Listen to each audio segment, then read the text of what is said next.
माहिती. I hope रेकॉर्डिंगने कोणाला problem नसेल. असेल तर सांगा म्हणजे नसेल तर that's absolutely fine. Me recording सुरू केलं.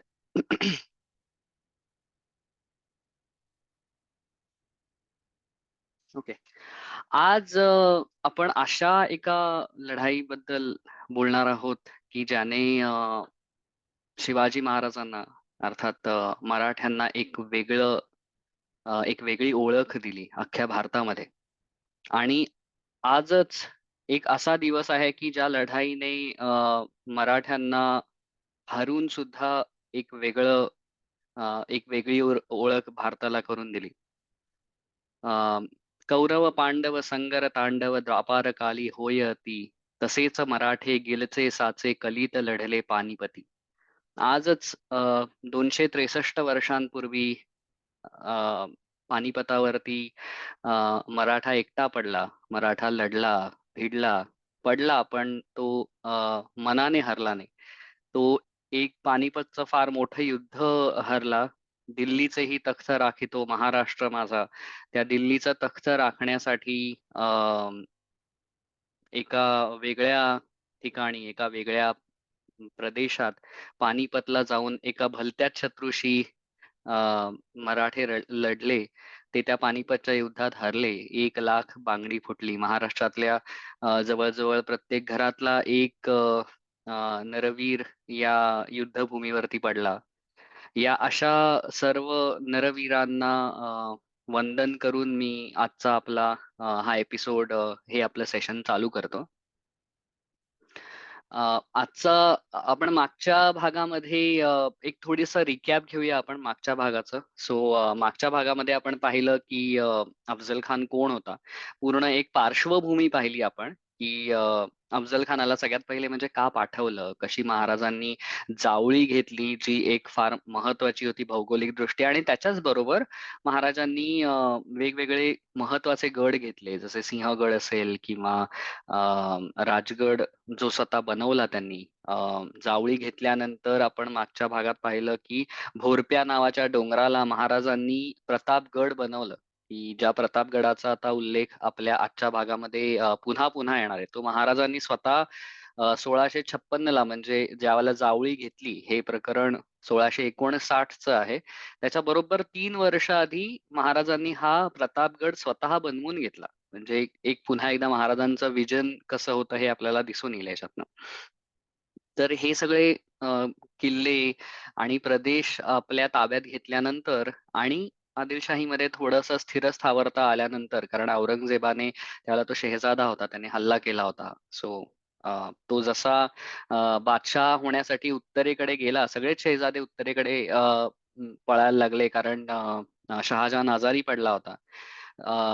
सो थोडक्यात ज्यावेळेला त्यांना थोडीशी स्टॅबिलिटी आली, त्यावेळेला त्यांनी आपल्या आदिलशाही सल्तनतीला अजून बळकट करण्याच्या ऐवजी सगळ्यात पहिले शिवाजीला कसं संपवता येईल ह्याचा विचार केला, आणि त्यासाठी महाराजांवरती अफझल खानाला पाठवलं. ही एक छोटीशी पार्श्वभूमी आपण मागच्या वेळेला पाहिली. मग आपण पाहिलं अफझल खानाचा स्वभाव कसा होता, तो कसा कपटी होता, कसा क्रूर होता, तो कसा मुत्सद्दी होता हेही पाहिलं, कसा शूर होता हेही पाहिलं.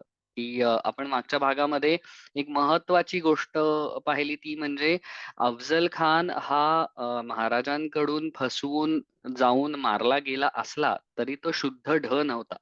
तो एक मुरब्बी, मुत्सद्दी राजकारणी होता.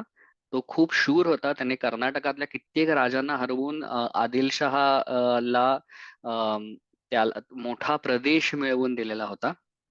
आणि असा हा जो अफझल खान होता, जो कपटी आणि क्रूर होता, त्याने ज्यावेळेला त्याला महाराजांवरती त्याची मोहीम सुरू झाली, त्यावेळेला त्याने कशा प्रकाराने महाराजांच्या नातेवाईकांना पकडलं, महाराजांचं जे त्यांचं जे ज्यावरती धार्मिक विश्वास होत्या अशा तुळजापूरची भवानी फोडली, पंढरपूरच्या क्षेत्रावरती हल्ला केला. त्याचबरोबर म्हणजे त्याने कशा-कशा वेगवेगळ्या प्रकारे चाली खेळल्या, की त्याने एकदा महाराजांना जेवढ्या प्रकारे त्यांना चिडवता येईल तेवढ्या प्रकारे त्यांना क्रोध देण्याचा प्रयत्न केला. महाराजांनी या सगळ्या काळामध्ये प्रचंड संयम बाळगला आणि त्या सगळ्या ह्या सगळ्या मुत्सद्दी चालींना महाराजांनी कशा प्रकारे उत्तर दिलं तेही आपण मागच्या भागामध्ये पाहिलं, की महाराजांनी संयम ठेवला. महाराजांनी एक असा निर्णय घेतला, आपल्या मंत्रीगणांबरोबर चर्चा करून त्यांनी ठरवलं, की सला तर नक्की करायचा नाही, म्हणजे तह तर करायचा नाही.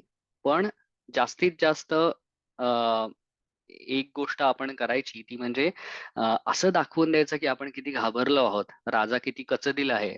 हे जास्तीत जास्त घाबरवून द्यायचं, घाबरलो आहोत हे दाखवून द्यायचं. पुढे अफझल खानाने महाराजांच्या प्रदेशांवरती हल्ला करायला, पुणे, सुपे ह्या सगळ्या परगण्यांवरती हल्ला करायला आपलं सैन्य पाठवलं, जिथे महाराजांच्या सैन्याने काही विरोधच केला नाही आणि ते प्रदेश अगदी सहज अफझल खानाच्या तावडीत जाऊ दिले. आणि स्टेप बाय स्टेप महाराजांनी हळूहळू ही मेंटॅलिटी, मे मध्ये महाराज प्रतापगडावरती आले, जून मध्ये मे 1659 यावेळेला महाराज प्रतापगडावर आले, म्हणजे जावळीत आले. आणि जून 1659 म्हणजे महाराजांच्या नंतर जवळजवळ 1 महिन्याने अफझल खान हा वाईला पोहोचला, म्हणजे जावळीच्या जवळच पोहोचला. आपण मागच्या वेळेला ते मॅप वरती सुद्धा पाहिलं, की मध्ये जावळी, जावळीच्या अगदीच लागून प्रतापगड आणि पूर्वेकडे वाई आहे.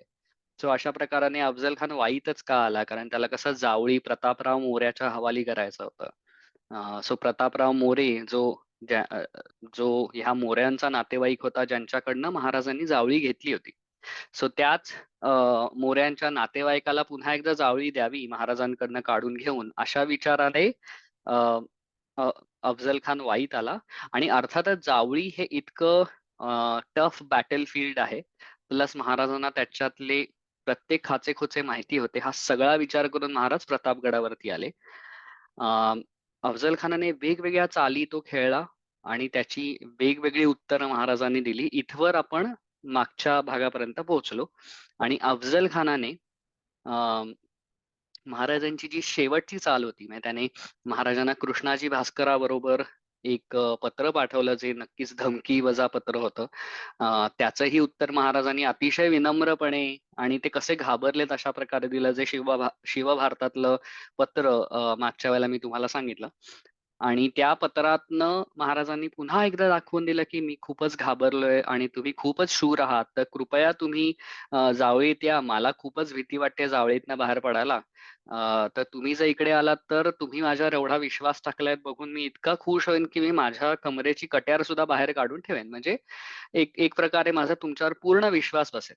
हे सांगून महाराजांच्या वकिलाने, अर्थातच गोपीनाथ पंत बोकील या वकिलाने गोड गोड बोलून, अजून 4 गोष्टी सांगून, वरती वेगवेगळ्या पद्धतीचा मुलामा चढवून अफझल खानाला अशा प्रकारे गुंगवलं, की अफझल खान जावळीत यायला तयार झाला.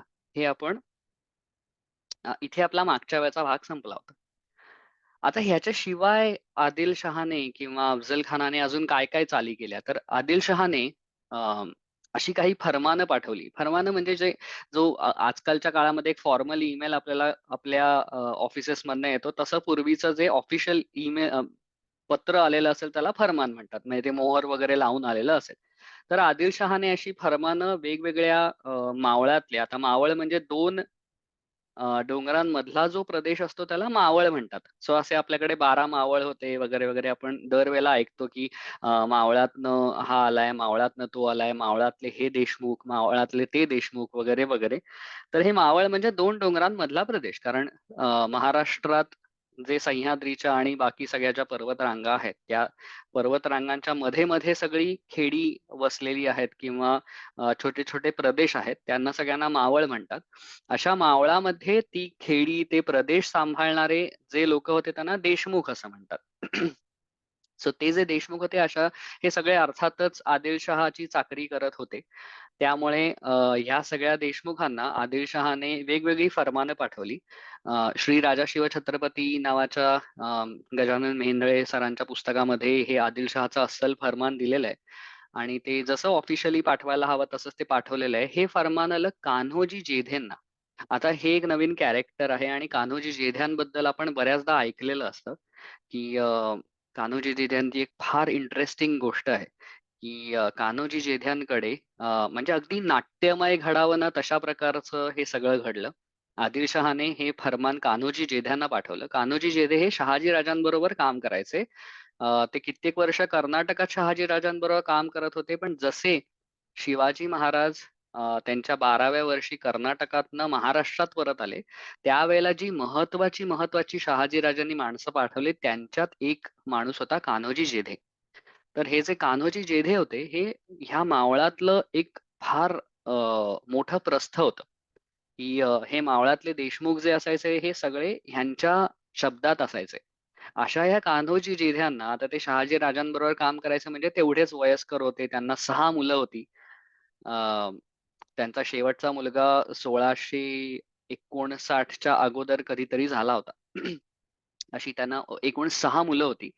आणि ह्या कान्होजी जेध्यांना आदिलशहाने फर्मान पाठवलं. आदिलशहाला व्यवस्थित माहिती होतं, की कान्होजी जेधे जे आहेत ते शहाजी राजांचे चांगले विश्वासातले आहेत आणि ते शिवाजी महाराजांबरोबर काही ना काहीतरी कारस्थानं करतात.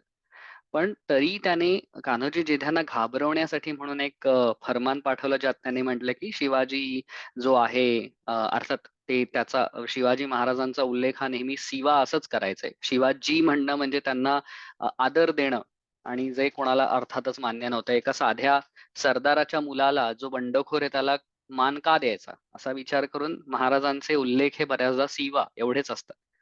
तर हा शिवा जो आहे तो बंडखोरी करतो आहे. त्याने निजामशाहीतला प्रदेश आता कसं झालं, की निजामशाहीला आदिलशाही आणि मुघलांनी मिळून संपवलं होतं. तर ते त्या निजामशाहीला संपवल्यानंतर आदिलशाही आणि मुघल यांनी असं ठरवलं होतं, की कोकणातला जो निजामशाहीचा प्रदेश आहे, तो हळू आदिलशाही हँडओव्हर करेल मुघलांना. तर मधल्या काळामध्ये शिवाजी महाराजांनी तो प्रदेश बळकावला. आदिलशाहीचा कुठलाही विचार नव्हता हा प्रदेश मुघलांना द्यायचा. पण त्या प्रदेशाबद्दल ह्या फर्मानामध्ये म्हणताना आदिलशहाने असं म्हटलंय, की निजामशाहीतला कोकणातला प्रदेश आणि कोकणातल्या इस्लाम मानणाऱ्या लोकांना अर्थातच मुसलमानांना मुसलमानांची लूट करून शिवाजीने अ, कित्येक किल्ले बळकावलेत आणि त्यांच्याकडनं म्हणजे ही सगळी लूट केलेली आहे. अ, ह्याच्यामुळे त्याच्यावरती अर्थातच आदिलशहा खूप चिडलेला आहे आणि त्याने महाप्रतापी अशा अफझल खानाला अ, ह्या प्रदेशाचं रक्षण करण्यासाठी पाठवलेलं आहे. तर तुम्ही या अफझल खानाच्या आज्ञेत राहावं. अफझल खान जसं सांगतोय तसं वागावं. अफझल खानाने तुमची शिफारिश केली, तर तुमचं अजून ऊर्जित केलं जाईल. सो तो जे काही तुमच्याकडे मागेल मदत, ती मदत त्याला करावी आणि त्याच्या आज्ञेत राहावं. हे न कराल तर ह्याचे परिणाम वाईट होतील. अर्थातच हे न कराल तर ह्याचे परिणाम वाईट होतील. ह्या एका वाक्याला कित्येक पुरावे आहेत. म्हणजे मुरार जगदेवांसारखे आदिलशहातले पूर्वीचे सेवक जे आदिलशाहीची निष्ठेने सेवा करत होते. शहाजी राजांसोबतच ते आदिलशाहीमध्ये काम करत होते. पण अशा मुरार जगदेवांना प्रत्यक्ष आदिलशहाच्या दरबारातच त्यांची खांडोळी उडवण्यात आली. सो आदिलशहाशी प्रतारणा करणं म्हणजे मृत्यूला आमंत्रण देणं असंच होतंय. कुठल्याही बादशहाशी प्रतारणा करणं म्हणजे तुम्ही फार मोठा गुन्हा केलाय आणि त्यासाठी तुम्हाला अक्षरशः दरबारात कापून काढायलाही लोकं कमी करत नसतात. प्रत्यक्ष जिजाऊ च्या वडिलांना म्हणजेच लखुजी जाधवराव आणि त्यांच्या 4 मुलांना निजामशहाने दरबारात कट करून म्हणजे दरबारातच निजामशहाच्या मारलं होतं. सो हे काही म्हणजे कुठल्याही बादशहासाठी हे काही नवीन नव्हतं. सो कान्होजी जेध्यांच्या हातात हे फर्मान पडल्यानंतर त्यांनी पटापट आपल्या 5 मुलांना बोलावलं. 5 मुलं मी यासाठी म्हणतोय कारण 6वा मुलगा फारच तान्हा होता. 5 मुलांना कान्होजी जेध्यांनी बोलावलं आणि म्हणाले, "चला, आपल्याला निघायचंय." आपल्या बरोबर 5 मुलांना घेऊन ते आणि हे सगळं जेधे शकावली म्हणून एक थोडक्यात काय-काय झालं, ती आवली म्हणजे प्रत्येक वेळेनुसार काय-काय गोष्टी घडत गेल्या, ह्याच्यासाठी जे काही जेध्यांच्या वतीने लिहिण्यात आलेलं आहे, हे समकालीन आहे. शिवाजी महाराजांच्या काळातच हे सगळं लिहिलेलं गेलेलं आहे. सो ती शकावली जी आहे, त्याच्यामध्ये सांगितलेली ही सगळी गोष्ट मी तुम्हाला सांगतोय. सो कान्होजी जेधे आपल्या 5ही मुलांना घेऊन शिवाजी महाराजांकडे आले. शिवाजी महाराजांना माहिती होतं, की कान्होजी जेध्यांना शहाजी राजांनी आपल्यासाठी पाठवलेलं आहे. पण शिवाजी महाराज हे माणसं पारखण्यामध्ये प्रचंड हुशार होते, हे आपल्याला वेळोवेळी वेगवेगळ्या उदाहरणांवरनं कळलेलं आहे. यावेळेला सुद्धा महाराजांनी छोटीशी परीक्षा घेतली कान्होजी जेध्यांची. कान्होजी जेधे आले. कान्होजी जेधेंनी फर्मान महाराजांच्या हवाली केलं आणि सांगितलं की असं असं आदिलशहाचं फर्मान आलंय. महाराजांनी वाचलं. महाराज म्हणाले की तुमचे शेजारी खंडोजी खोपडे, केदारजी खोपडे हे तर कधीच गेले, पसार झाले अफझल खानाकडे. तुम्ही काय करताय? तुम्ही जर माझ्या सोबत आलात तर वतनावरती गाढवाचा नांगर फिरेल, वतन हातनं जाईल.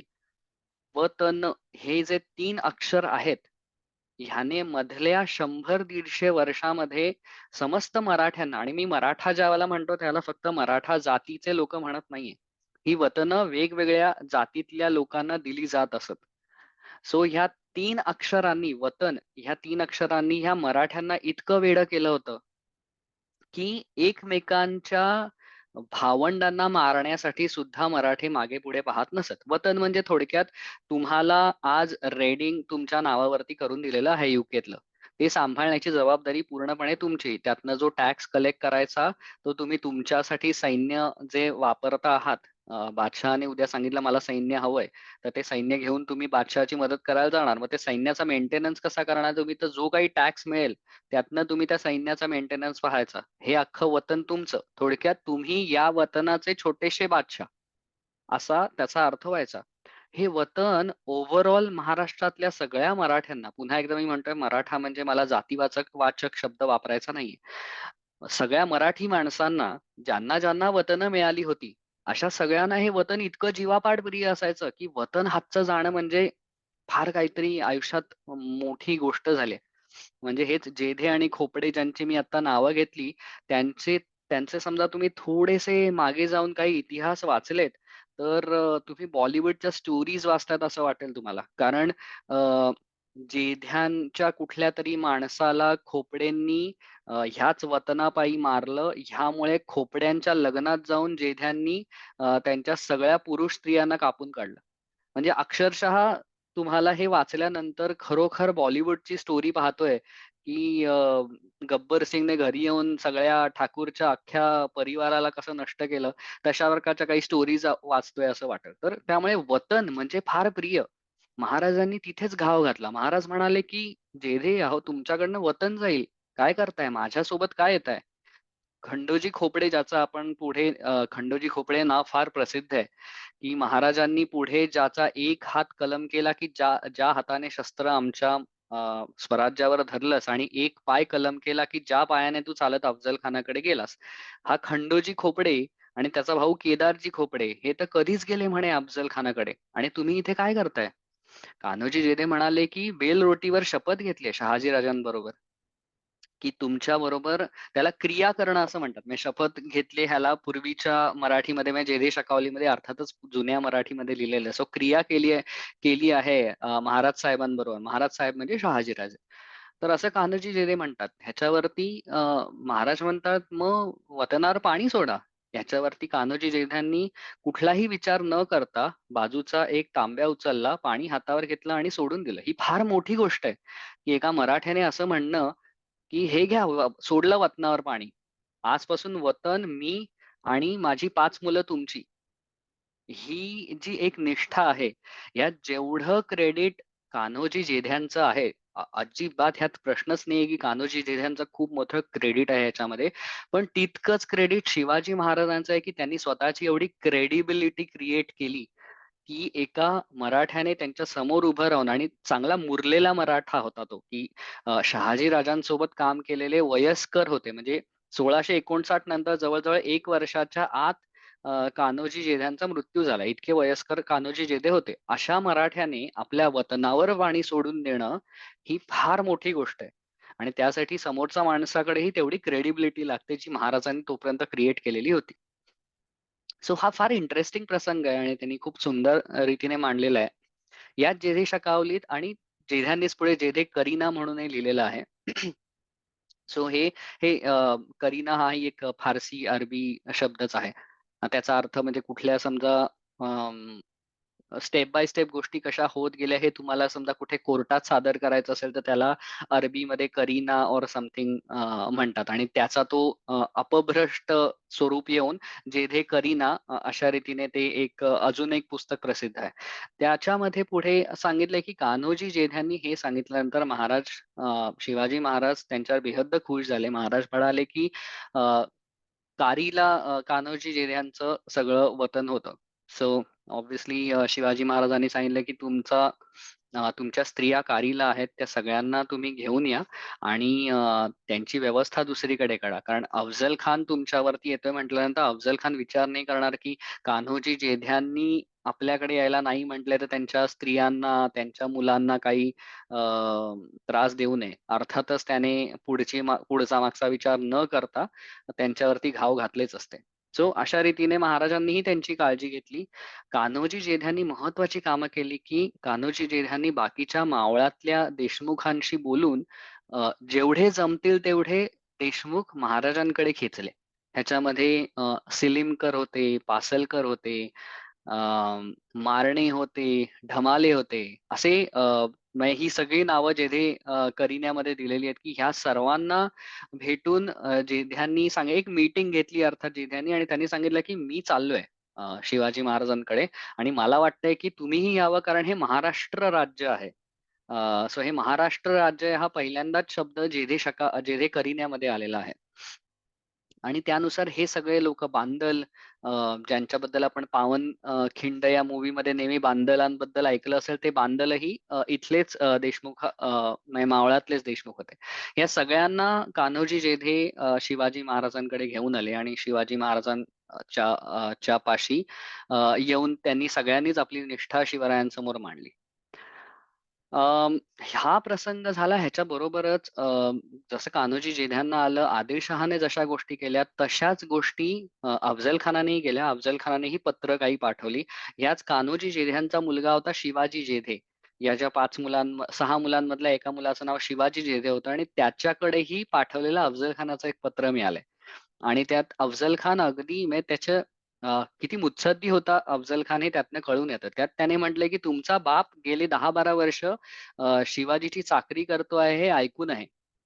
तरी तुम्ही ह्याचा अनुमान न बाळगता आमच्याकडे यावं ह्याचा काहीही परिणाम तुमच्यावर होणार नाही. अर्थात जेवढी शक्ती भले अफझल खानाकडे 10,000चं सैन्य होतं.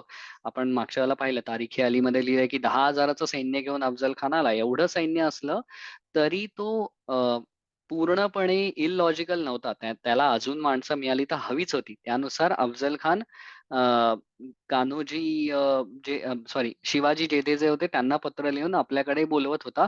हे एक पत्र मिळालं. ह्याच्याशिवाय बरीच पत्र अफझल खानाने पाठवलेली असणार आहेत आणि त्याप्रमाणे त्याच्याकडे लोक शिवाजी जेधे अर्थातच त्यावेळेला गेले नाहीत. पण काही लोक शिवाजी महाराजांच्या बाजूच्या मावळातले होते. खंडोजी खोपडे किंवा केदारजी खोपड्यांसारखे लोक अफझल खानाच्या मागे गेले. आता ही झाली एका पद्धतीने म्हणजे इथे ऑन पेपर जे बॅटल असतं किंवा बॅटल ऑफ विट्स असतं हे साधारण म्हणजे अफझल खान आणि शिवाजी महाराज खेळत होते. ह्याच सगळ्या गोष्टीमध्ये एक अतिशय दुःखद बातमी अचानक प्रतापगडावर आली आणि ती बातमी होती की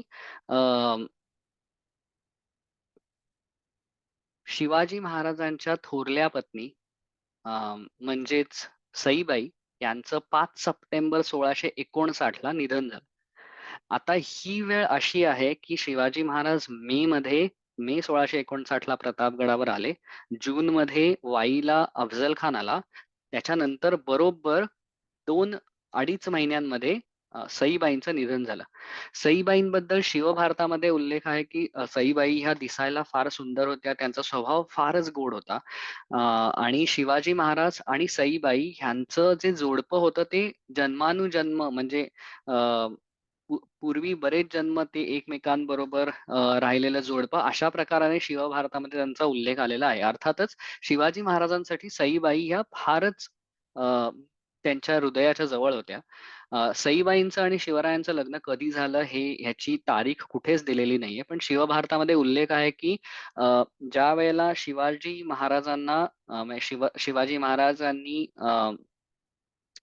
युथमध्ये त्यांच्या तारुण्यात पाऊल ठेवलं त्यावेळेला त्यांचं लग्न झालं. अर्थातच ते 16-17 वर्षापासून कधीही झालेलं असू शकतं.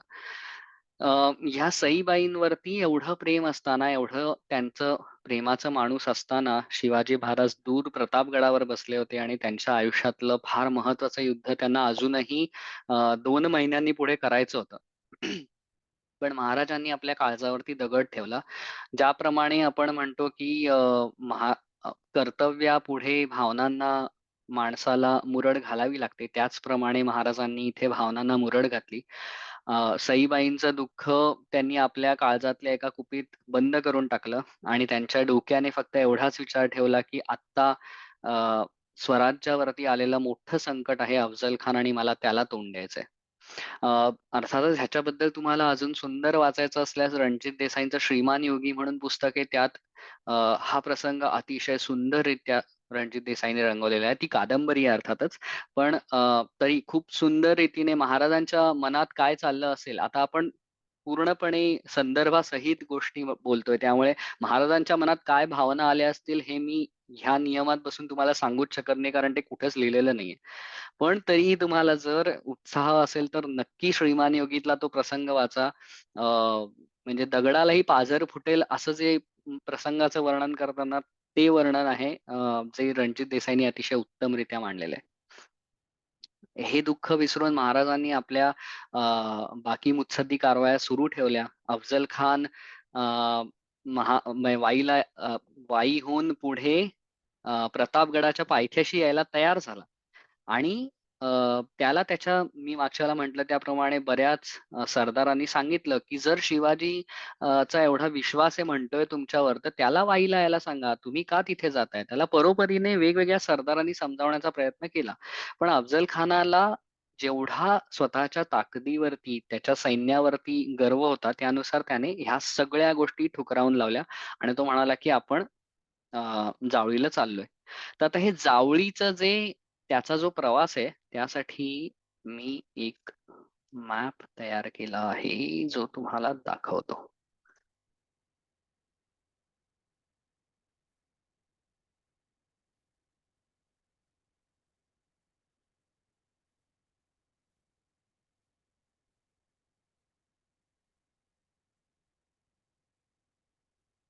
ओके. आय थिंक आता व्यवस्थित दिसतंय, राइट? येस. सो हे अ, इथे आपल्याला वाई दिसतंय आणि इथे पार नावाचं गाव दिसतंय. तर ह्या पार गावामध्ये अफझल खानाची छावणी होती. ह्याचा उल्लेख जेधे शकावलीमध्ये केलेला आहे. सो हे जे वाई आहे त्याच्यापासून हे पार गाव 16 कोस, म्हणजेच 1 कोस म्हणजे 3 पॉइंट, म्हणजे थोडक्यात हे 50 किलोमीटर जे आपल्याला गुगल मॅप्सवर दिसतंय त्याच्यानुसारच हे अंतर होतं. हे 16 कोस अंतर आहे. ह्यातला वाईपासून ते पसरणीचा घाट, त्याचा जो पायथा आहे, तिथपर्यंतचं जे अंतर आहे ते 7 कोसांचं अंतर आहे, जे साधारण सपाट रस्त्यावरनं होतं. आणि मी पुन्हा एकदा साधारण म्हणतोय कारण हा सगळाच जो भाग आहे, हा भाग असा डोंगर खोऱ्यांनी वसलेला आहे, की त्याच्यामध्ये सरळ रस्ता मिळणं हे फार कठीण आहे. शिवभारतामध्ये हा जो सगळा प्रवास आहे, त्याचं इतकं सुंदर वर्णन केलंय, की ह्या पसरणीचा घाट जो आहे ना, हा फक्त 1.5 कोसाचा आहे, जो महाबळेश्वरच्या ह्या जंगलामध्ये घेऊन येतो. त्याच्यामध्ये शिवभारतात म्हटलंय, की अ, अर्थातच अफझल खान त्याच्याबरोबर हत्ती, घोडे, उंट आणि सैनिक हे सगळंच घेऊन निघाला होता. तर हत्तींनी झाडाला आपल्या सोंडेने विळखा घालून पकडून वर चढण्याचा प्रयत्न करताना त्यांची ढोपरं इतके वेळा फुटली, की एकही हत्ती असा राहिला नाही, की ज्याच्या ढोपरातनं रक्त येत नाही. जे हत्ती वर चढत होते त्यांच्या पायाने जेवढे दगड-धोंडे खाली घरंगळत येत होते, त्याच्या खाली कित्येक सैनिक मेले. हा सगळा प्रवास हा म्हणजे जेवढे लोकं ह्या प्रवासामध्ये होते, ह्याच्यातला एक अफझल खान सोडला, तर बाकी सगळे ह्या प्रवासासाठी म्हणजे अगदी प्राणी आणि मावळे म्हणजे त्यांचे सैन्य हे सगळे मिळून फक्त अफझल खानाला शिव्या देत होते, की आपण हे एवढं सगळं घेऊन ह्या रस्त्याने का चाललोय? कारण हा 1.5 कोस चढता चढता शिवभारतानुसार त्यांची हालत फार खराब झाली. मग त्यांना असं वाटलं की 1.5 कोस पसरणीचा घाट चढल्यानंतर आपण ज्या जंगलामध्ये आलो, तो सपाट भाग जंगलाचा असला तरी किती चांगला आहे. म्हणजे त्यांना स्वर्गातच पोहोचलो असं वाटायला लागलं, असं शिवभारत म्हणतं. ह्या 5 कोस अंतर चालल्यानंतर जो हा रडतोंडीचा घाट, आपण मागच्या वेळेला ह्याच्याबद्दल इंटरेस्टिंग गोष्ट ऐकली होती, की रडतोंडीचा ज्यात जो घाट उतरताना तुमचं तोंड रडवेलं होतं, त्याला रडतोंडीचा घाट असं म्हणतात. हे सगळं सैन्य हे विजापुरातनं आलेलं होतं. ह्यांना आरामात अय्याशी करत बसण्याची सवय होती. अशा सैन्याला ज्यावेळेला हा रडतोंडीचा घाट उतरावा लागला, त्यावेळेला त्यांना वाटलं, "अरे चढणं कठीण असेल ना, उतरणं तर सोपं असतं."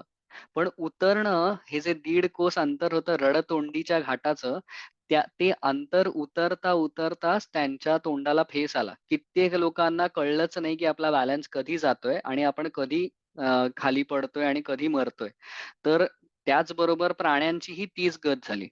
आणि हा रडतोंडीचा घाट ते कसे तरी रडत उतरले आणि पुढे रडतोंडीचा घाट उतरल्यानंतर 1.5 कोसावरनं ते पार या गावामध्ये पोहोचले. आता ह्या पार गावात पोहोचल्यानंतर अफझल खान आणि अजून एक माणूस प्रतापराव मोरे हे दोघंच जण खुश झाले होते. कारण अफझल खानाचं वर्णन शिवभारतात केलंय, की शिवाजी आणि जावळी मला मिळालीच, असं अफझल खानाला इथे आल्यानंतर वाटायला लागलं. आणि ज्याप्रमाणे अफझल खानाला जावळी मिळाली, की ती जावळी आपल्यालाच मिळणार हा विचार करून प्रतापराव मोरे खुश झाला होता. तर हे दोघं जण ह्या सगळ्या प्रवासामध्ये आय थिंक हे दोघंच जण प्रचंड खुश होते. या रडतोंडीच्या घाटाचा जो उल्लेख आहे ना, मी मागच्या वेळेला शिवभारताबद्दल बोलताना अजून एक इंटरेस्टिंग गोष्ट सांगितली होती ती म्हणजे अ, ह्या नावांचं ना संस्कृतायझेशन केलेलं आहे शिवभारतामध्ये. वेगवेगळ्या म्हणजे सोनोपंत सोनोपंत डबीर जे होते महाराजांचे, त्यांचं ना सुवर्ण शर्मा असं नाव केलेलं आहे त्याच्यामध्ये. तसंच रडतोंडीचा घाट आहे ना, ह्याचं इतकं इंटरेस्टिंग नाव शिवभारतात दिलंय ते आहे अश्रुमुखीचा घाट. की त्याचं पूर्णपणे ट्रान्सलेशन संस्कृतमध्ये केलेलं आहे. ह्याच्याच बरोबर ना अजून एक छोटीशी गोष्ट, कदाचित विषयांतर होईल थोडंसं, पण कशा प्रकाराने म्हणजे ज्या कवींद्र परमानंदांनी हा शिवभारत ग्रंथ लिहिलाय, ते अजूनही कुठल्या-कुठल्या भाषांमध्ये म्हणजे निष्णात होते हे आपल्याला कळून येईल. अ, ज्याप्रमाणे शिवाजी महाराजांच्या ह्या पराक्रमांबद्दल लिहिलेलं आहे शिवभारतामध्ये, त्याप्रमाणे त्यांनी थोडीशी बॅकग्राऊंड पण लिहिलेली आहे आणि शहाजी राजांबद्दल सुद्धा शिवभारत थोड्याफार गोष्टी सांगतं. त्याच्यामध्ये त्यांनी एक लढाई दिली ज्याच्यात ते म्हणतात, की व्यंकट नावाच्या पिलूगंडा अ, च्या प्रदेशावरती राज्य करणाऱ्या राजाचं शहाजी राजांनी म्हणजे त्यांचा पराभव केला वगैरे, वगैरे असं काहीतरी लिहिलंय. ज्या दिवेकरांना हे शिवभारत मिळालं ते कित्येक महिने विचार करत होते, की अरे हे पिलू गुंडा आहे कुठे? असा कुठलाच देश, शहर, गाव अख्ख्या कर्नाटकात मिळेना, की ज्याचं नाव हे पिलू-गुंडा किंवा पिलू-गंडा असेल. असा विचार करता त्यांना अचानक एक दिवशी कळलं, की अनागोंदी नावाचं एक जे कर्नाटकातलं ठिकाण आहे, त्या ठिकाणावरती व्यंकट नावाचा राजा राज्य करत होता. त्याच्या पुढे त्यांना विचार करता हे कळलं, की हत्तीला कन्नडामध्ये आता आपण सहज अगदी कानडी भाषा असं म्हणतो, पण 7 वर्ष बंगलोरला राहिल्यानंतर मला कळलंय, की ते स्वतःच्या भाषेला कन्नडा असं म्हणतात. सो कन्नडामध्ये हत्तीला आने असं म्हणतात. सो आने ह्याचं आना झालं. सो अनागोंदी हे जे नाव दिलेलं आहे, त्यातल्या आनेचा अर्थ हा हत्ती आहे आणि हत्तीला संस्कृतमध्ये पिलू म्हणतात. सो ह्या आनेचं ट्रान्सलेशन संस्कृतमध्ये करून त्याचं पिलू गुंडा किंवा पिलू गंडा असं नाव परमानंदांनी दिलेलं आहे. सो अशा प्रकाराने संस्कृतायझेशन करून वेगवेगळी नावं त्यांनी दिलेली आहेत. ओके. अर्थात. सो अशा प्रकाराने आपण कमिंग बॅक टू आपला मॅप, ह्या प्रकाराने अफझल खान इकडे पार या गावामध्ये पोहोचला आणि पार या गावामध्ये त्याच्या छावण्या लागायला लागल्या. ह्याच्याबरोबर ना, एक खूप इंटरेस्टिंग गोष्ट आणि खूप महत्वाची गोष्ट जेधे शकावलीमध्ये लिहिलेली आहे, की अ, ज्या प्रकाराने अ, अफझल खान हा वाईतून निघून पारमध्ये पोहोचणार होता, त्या अ, वेळेला महाराजांनी आपल्या सैन्य रचना कशा केल्या होत्या आणि तो व्यूह कसा रचला होता हे जे शकावलीमध्ये दिलेलं आहे. की आपला हा अ, इथे रस्ता दिसतोय आपल्याला. हा एक आता तुम्हाला मी हा संभाव्य मार्ग दाखवलाय. हा काही खरोखरचा असाच्या असाच मार्ग आहे असा नाही. पण वाईपासून निघून हा पार गावापर्यंत पोहोचणारा रस्ता आहे. याच्यामध्ये हा ज्यावेळेला अफझल खान निघून महाबळेश्वर, आता हे ओल्ड महाबळेश्वर आहे. हे क्रॉस करून म्हणजे पसरणीचा घाट चढून महाबळेश्वरचं हे सगळं जंगल क्रॉस करून पुढे रडतोंडीचा घाट उतरून ज्यावेळेला जावळीत पोहोचला, त्यावेळेला महाराजांनी आपला जो सेनापती होता नेतोजी पालकर, बरं ह्याचं नाव नेतोजी पालकर आहे, नेताजी पालकर नाही आहे. त्याच्या स्वतःच्या सीलमध्ये, मोहरमध्ये त्याचं नाव नेतोजी असं लिहिलेलं आहे. सो जो हा नेतोजी पालकर होता ह्याला सांगितलं, की "तू महाबळेश्वरच्या घाट माथ्यावरच थांब." का? आणि कुठल्याही सैन्यावर हल्ला करू नको. अफझल खान नावाच्या यवनाला मी बोलावलं, म्हणजे शिवभारतातला उल्लेख आहे, की अफझल खान नावाच्या यवनाला मी इकडे बोलावतो आहे. तू घाट माथ्यावरच थांब, पण कुठल्याच सैन्यावर हल्ला करू नको. म्हणजे थोडक्यात काय, तर त्याला आत येऊ दे. तू त्याच्यावर हल्ला करू नको. जसा अफझल खान आत आला, त्याचा हा रस्ता नेतोजी पालकरांनी बंद केला. जावळीतून पुढे ज्यावेळेला अफझल खान पार गावामध्ये पोहोचले, त्यावेळेला महाराजांनी, जे मगाशी मी कान्होजी जेधे म्हटले आणि त्यांच्याबरोबर बांदल होते, त्यांना सांगितलं की तुम्ही इथे जावळी आणि जवळच्या जंगलामध्ये थांबा. ओके. सो ह्या जंगलामध्ये म्हणजे हा दुसरा रस्ता कान्होजी जेधे आणि बांदलांनी बंद केला. ओके. हा झाला प्लॅन. ठीक आहे, की पार गावामध्ये तो आलाय, तो इथून प्रतापगडाच्या मध्यावरती येईल आणि मग जे काही पुढे होईल ते होईल. ठीक आहे. पण जे काही पुढे होईल ते होईल. महाराजांचा प्लॅनिंग आणि बाकीचा विचार कसा होता? तर कुठलाही प्लॅन आपण केला, की त्याला बॅकअप प्लॅन करतो, राइट?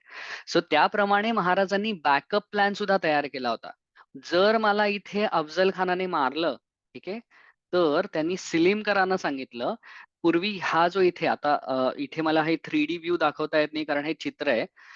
पार गावापासून थोडंसं वर चढून इकडे प्रतापगडाच्या एका माचीवर भेटायचं ठरलेलं होतं. माची म्हणजे एक थोडासा असा हत्तीच्या सोंडेसारखा बाहेर आलेला भाग असतो. तिथे भेटायचं ठरलं होतं. त्याच्यावरती येऊन भेटायचं, त्याच्यावरतीही पुढे अजून प्रतापगड आहे. जर इथे शिवाजी महाराज मारले गेले आणि अफझल खानाचं सैन्य प्रतापगड चढायला लागलं, तर इथे सिलीमकरांना थांबवलेलं होतं. This is a backup plan, की त्याच्याने ह्या इथे कोणीही शिरू नये आणि त्यांच्यावरती हल्ला करू नये.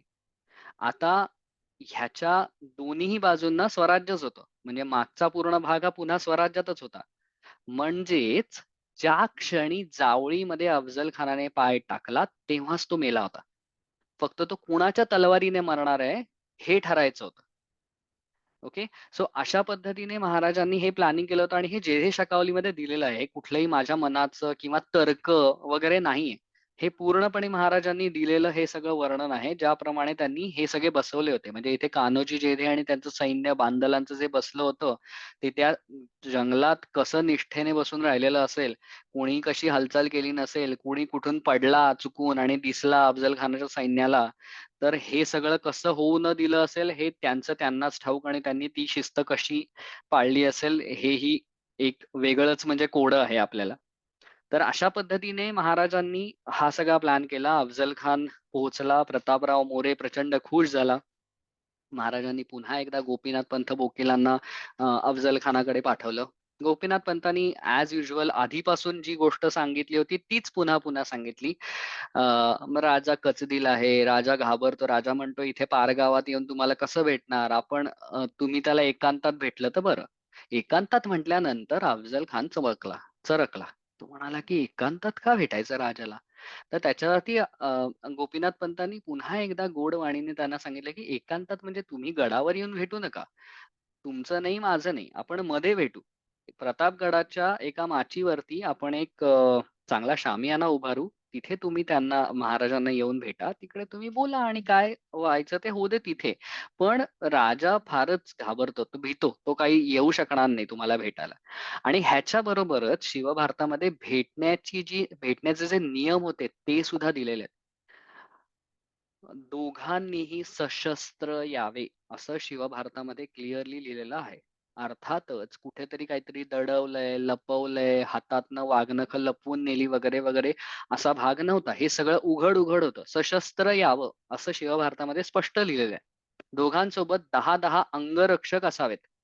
हे लिहिलेलं होतं आणि ते 10 अंगरक्षक हे बाणाच्या टप्प्यावर शामियान्यापासून उभे असावेत. म्हणजे थोडेसे लांब उभे असावेत. अर्थातच बाहेर उभे असतील तर अचानक कधी घुसून मारतील हे कळणार सुद्धा नाही.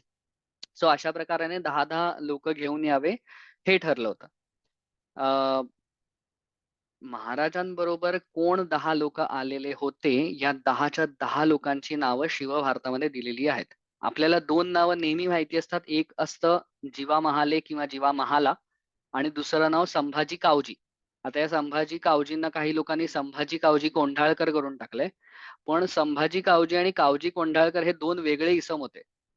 त्यांचा गोंधळ करून म्हणजे बऱ्याच इतिहासकारांनी त्यांना संभाजी कावजी कोंढाळकर करून टाकलंय. तर ते तसे नसून संभाजी कावजी हे त्यांचं नाव होतं. सो हे 2 आपल्याला नेहमी माहिती असतात. त्यातले जीवा महाला आपल्याला माहिती असतात नेहमीच, की ते पट्टा चालवण्यामध्ये म्हणजे दांडपट्टा चालवण्यात पटाईत होते.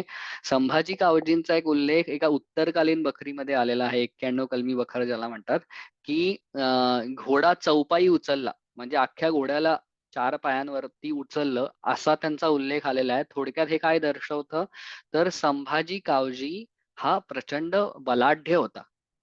उद्या अफझल खानाशी युद्ध करताना तो मला आवरला नाही, तर त्याच्याच सारख्या देहयष्टीचा कोणीतरी माझ्यासोबत हवा, हा विचार करून महाराजांनी संभाजी कावजीची निवड केली होती. हे दोघं जण झाले. ह्याच्याशिवाय संभाजी करवर, काताजी इंगळे, येसाजी कंक, कोंडाजी कंक, विसाजी मुरंबक, सिद्दी इब्राहिम, कृष्णाजी गायकवाड आणि सूर्याजी काकडे हे उरलेले 8 ह्या 10च्या 10 लोकांची नावं दिलेली आहेत.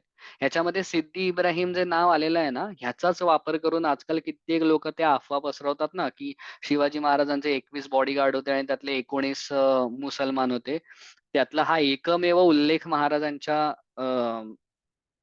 बॉडीगार्ड्सचा आलेला आहे आणि तोही फक्त अफझल खान वधाच्या वेळेला आलेला आहे. त्यातही एकच मुसलमान आहे. सो सिद्दी इब्राहिम हा त्यांच्यातला एक. असे 10 महाराजांकडचे अंगरक्षक होते. अफझल खानाकडेही 10 अंगरक्षक होते, पण त्यातल्या 6 जणांची नावं दिलेली आहेत शिवभारतामध्ये आणि ती नावं पण आहेत, की त्याचा पुतण्या रहीम खान, पेहलवान खान, बडा सय्यद. तो सय्यद बंडा नाही आहे त्याचं नाव बडा सय्यद आहे.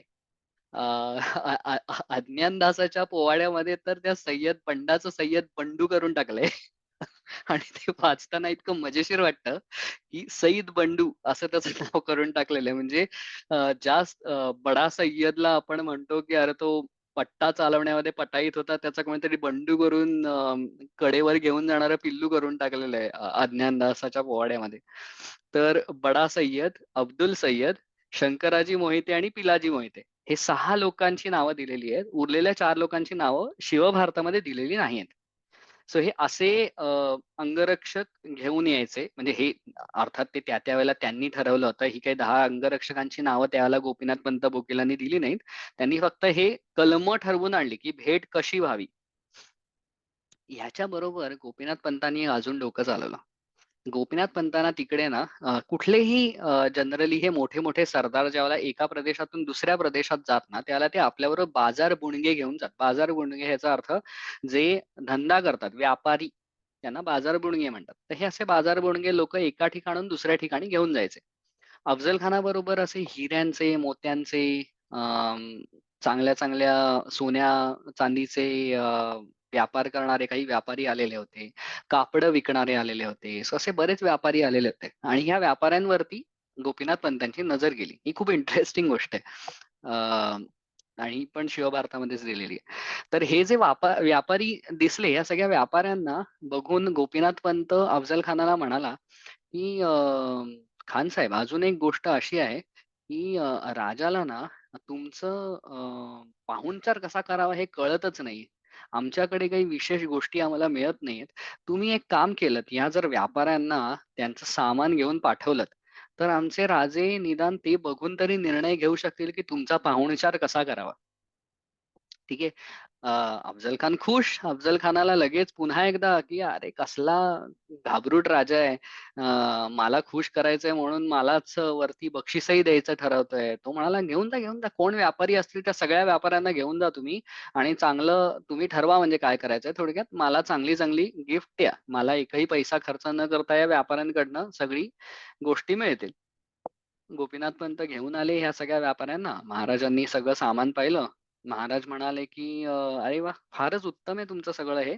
मला हे सगळंच आवडलंय. आपण असं करू, हे सगळं सामान तुम्ही आमच्याकडे ठेवून द्या. ह्याचे पैसे आपण भेट झाली की मग देऊ." अशा पद्धतीने महाराजांनी सांगितलं. आणि आता ह्याच्यामध्ये आपल्याला 21व्या शतकामध्ये असं वाटेल, की अरे त्या बिचाऱ्या बिझनेसमनला महाराजांनी का फसवलं? पण हे असं नाहीये. उद्या ज्यावेळेला युद्ध झालं असतं, म्हणजे अर्थातच अफझल खान मारला गेला आणि त्याच्यानंतर ज्यावेळेला पुढे जे काही युद्ध झालं, हे युद्ध जे काही होणार होतं किंवा झालं असतं ह्याच्यामध्ये बाजारपुणगे हे लुटले जातातच. सो आज ना उद्या ही रक्कम महाराजांकडे येणारच होती.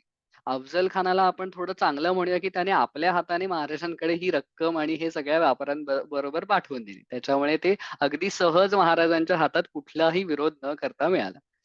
असं ही थोडी इंटरेस्टिंग गोष्ट म्हणून मी सांगितली. तर भेटायचं सगळ्या गोष्टी ठरल्या. कसं भेटायचंय, काय करायचंय हे सगळं ठरलं. अ, अज्ञानदासाच्या पोवाड्यामध्ये लिहिलेलं आहे, की महाराजांनी आदल्या दिवशी आपल्या सगळ्या लोकांबरोबर पुन्हा एकदा मीटिंग घेतली. एक एक ज्यावेळेला एक हुशार नेता असतो ना, तो नेहमीच आपल्या अ, ज्यांचं तो नेतृत्व करत असतो त्यांच्याकडनं नेहमीच त्यांच्या गोष्टी ऐकून घेतो, त्यांचं मत ऐकून घेतो. भले त्यांचं मत तो म्हणजे कन्सिडर करेल की नाही ही वेगळी गोष्ट आहे. पण तो मतं सगळ्यांची ऐकून घेतो. असंच करताना महाराजांना कृष्णराव गायकवाड म्हणून जे होते, त्यांनी सांगितलं की "महाराज अंगाला सील करा." सील करा म्हणजे चिलखत. सिलाह असा अरबी शब्द आहे. त्याचं मराठीमध्ये खूप अरबी, खूप फारसी शब्द आहे. किल्ला हा फारसी शब्द आहे. दुर्ग हा आपला मराठी शब्द आहे. पण आपण अगदी सहज किल्ला म्हणून टाकतो त्याला. त्याच्यामुळे किल्ला हा काही मराठी शब्द नाही. असे खूप मराठी शब्दांमध्ये फारसी शब्द घुसलेले आहेत. त्यातलंच हे सील करा, सिलाह करा असं कृष्णराव बंककर किंवा कृष्णराव गायकवाड असं त्यांचं नाव होतं.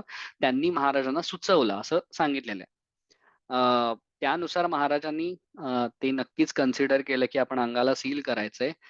सगळ्यांचं बोलणं ऐकून घेतलं. महाराजांबरोबर यायला सगळेच उत्सुक होते. सगळेच सांगत होते, की "महाराज अहो 10 काय आम्ही येतो तुमच्याबरोबर."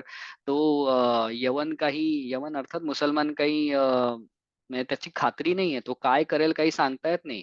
अफझल खान हा खूप कपटी आहे. आम्ही येतो असं सगळेच म्हणतायत. पण महाराजांनी सांगितलं होतं, की 10च लोकं मी घेऊन जाणार आहे. जसा प्लॅन ठरलाय तीच गोष्ट करणार आहे. त्यानुसार भेटीचा दिवस उजाडला. 10 नोव्हेंबर 1659 ह्या सगळ्या गोष्टी व्हायला एवढे दिवस गेले. जूनपासून हा माणूस अफझल खान वाईत आलाय. तिथून तो पार गावाला आला. म्हणजे प्रतापगडाच्या पायथ्याशी हे पार नावाचं गाव आहे. तिथे आला तो आणि त्या पारमधनं त्यांची भेट अखेर 10 नोव्हेंबर 1600 सॉरी 59 या दिवशी ठरली. मध्यान्हीच्या वेळी ही भेट व्हायची होती. अं, अफझल खान तर अफझल खान होता. जो भेटीचा दिवस निवडला, त्यावेळेला महाराजांचं प्रसंगावधान हा जो अजून एक गुण आहे, स्मार्टनेस, स्ट्रीट स्मार्टनेस जो आपण म्हणतो, प्रसंगावधान, हे कशा प्रकाराने महाराजांचं होतं, तर महाराजांनी सकाळीच गोपीनाथ पंत वकिलांना पुन्हा एकदा अफझल खानाकडे पाठवलं, हे पाहायला की अफझल खानाने ठरवलेली कलमं तो पाळतोय का नाही. आणि याचा फायदा काय झाला, तर त्याचा उल्लेख सभासद बखरीत आहे. अफझल खान तर अफझल खान होता. त्याने काय केलं, ज्यावेळेला तो सकाळी सकाळी निघाला भेटीसाठी यायला, त्याने आपल्याबरोबर 1,500चं बरकंदाजांचं पथक घेतलं. बरकंदाज म्हणजे कोण, जे बंदुकी चालवतात त्यांना बरकंदाज असं म्हणतात. ह्या बरकंदाजाचं पथक घेतलं आपल्याबरोबर. आणि इथे गोपीनाथ पंत पटकन पळत पुढे आले आणि अ, काही-काही वाक्य बखरींमधली इतकी सुंदर असतात ना, की त्यातनं तुम्हाला कळून येतं, की अरे म्हणजे हे खरं बोलले जे असतील त्याने काय परिणाम झाला असेल, हे तुम्हाला ते बघून ऐकूनच असं वाटतं. गोपीनाथ पंत आपल्याच राजाबद्दल अफझल खानाला काय म्हणतात? की शिवाजी म्हणजे काय?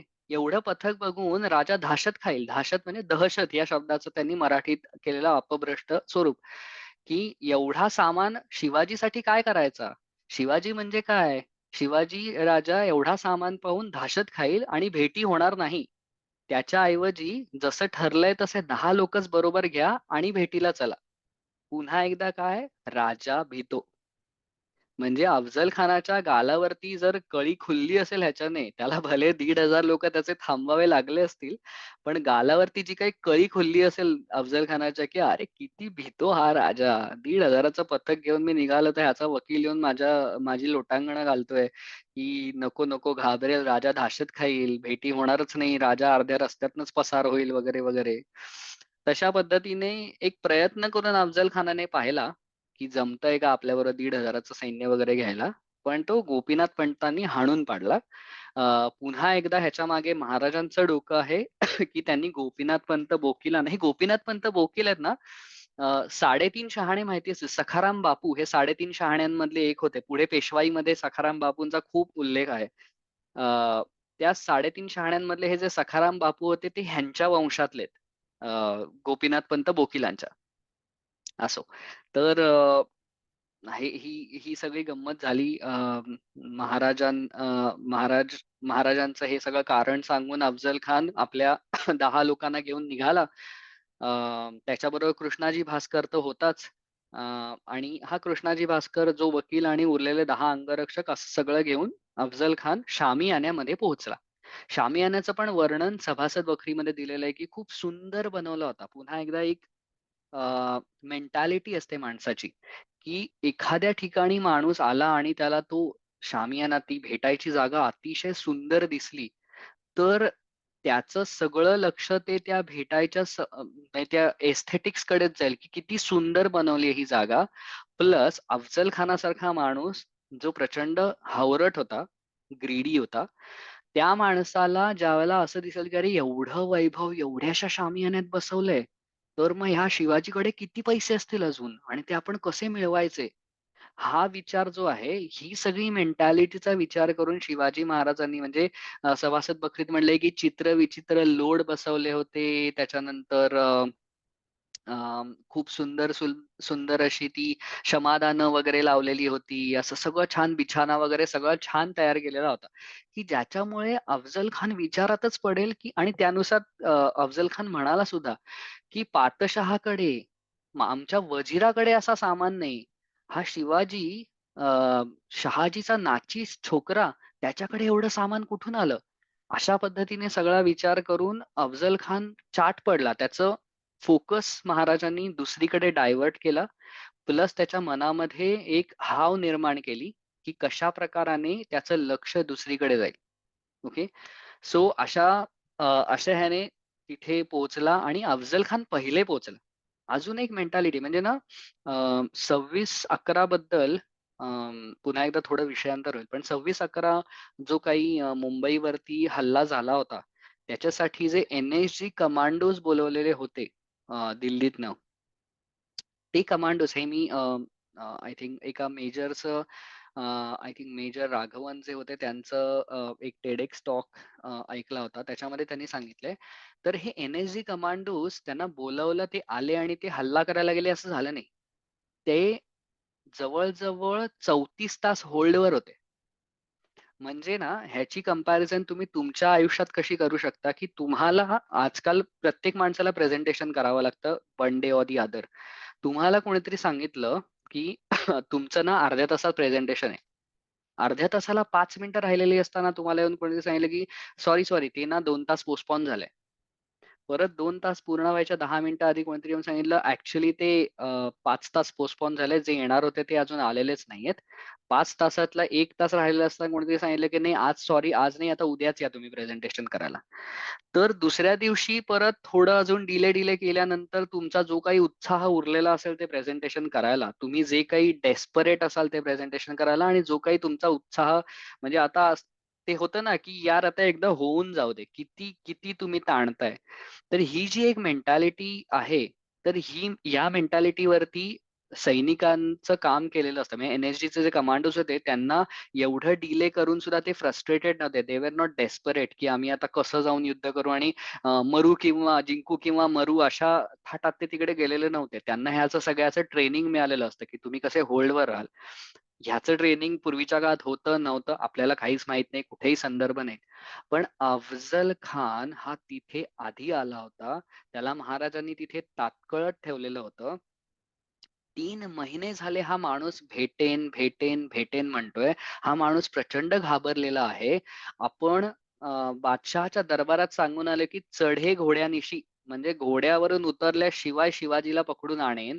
आपल्याला अली आदिलशहाने गुप्तपणे सांगितलेलं आहे, की ह्या माणसाला पकडून-बिकडून आणू नको. तिथेच खेळ संपव त्याचा. Afzal Khan is so desperate. त्यात त्याला पुन्हा एकदा हे अजून एक्सटेंड करायला लावलं, की महाराजांनी सांगितलं, की "येतोय मी, येतोय, येतोय. येणार आहे मी." तर हे जे एक डेस्परेशन महाराजांनी क्रिएट केलं ना, ह्याने अजून थोडा त्याच्यामध्ये नक्कीच फरक पडला असेल. पुन्हा ह्याचा संदर्भ नाही, पण ही एक महाराजांची चाल नक्कीच असणार, की ज्याच्यामुळे त्याला आधी तिथे बोलावलं होतं.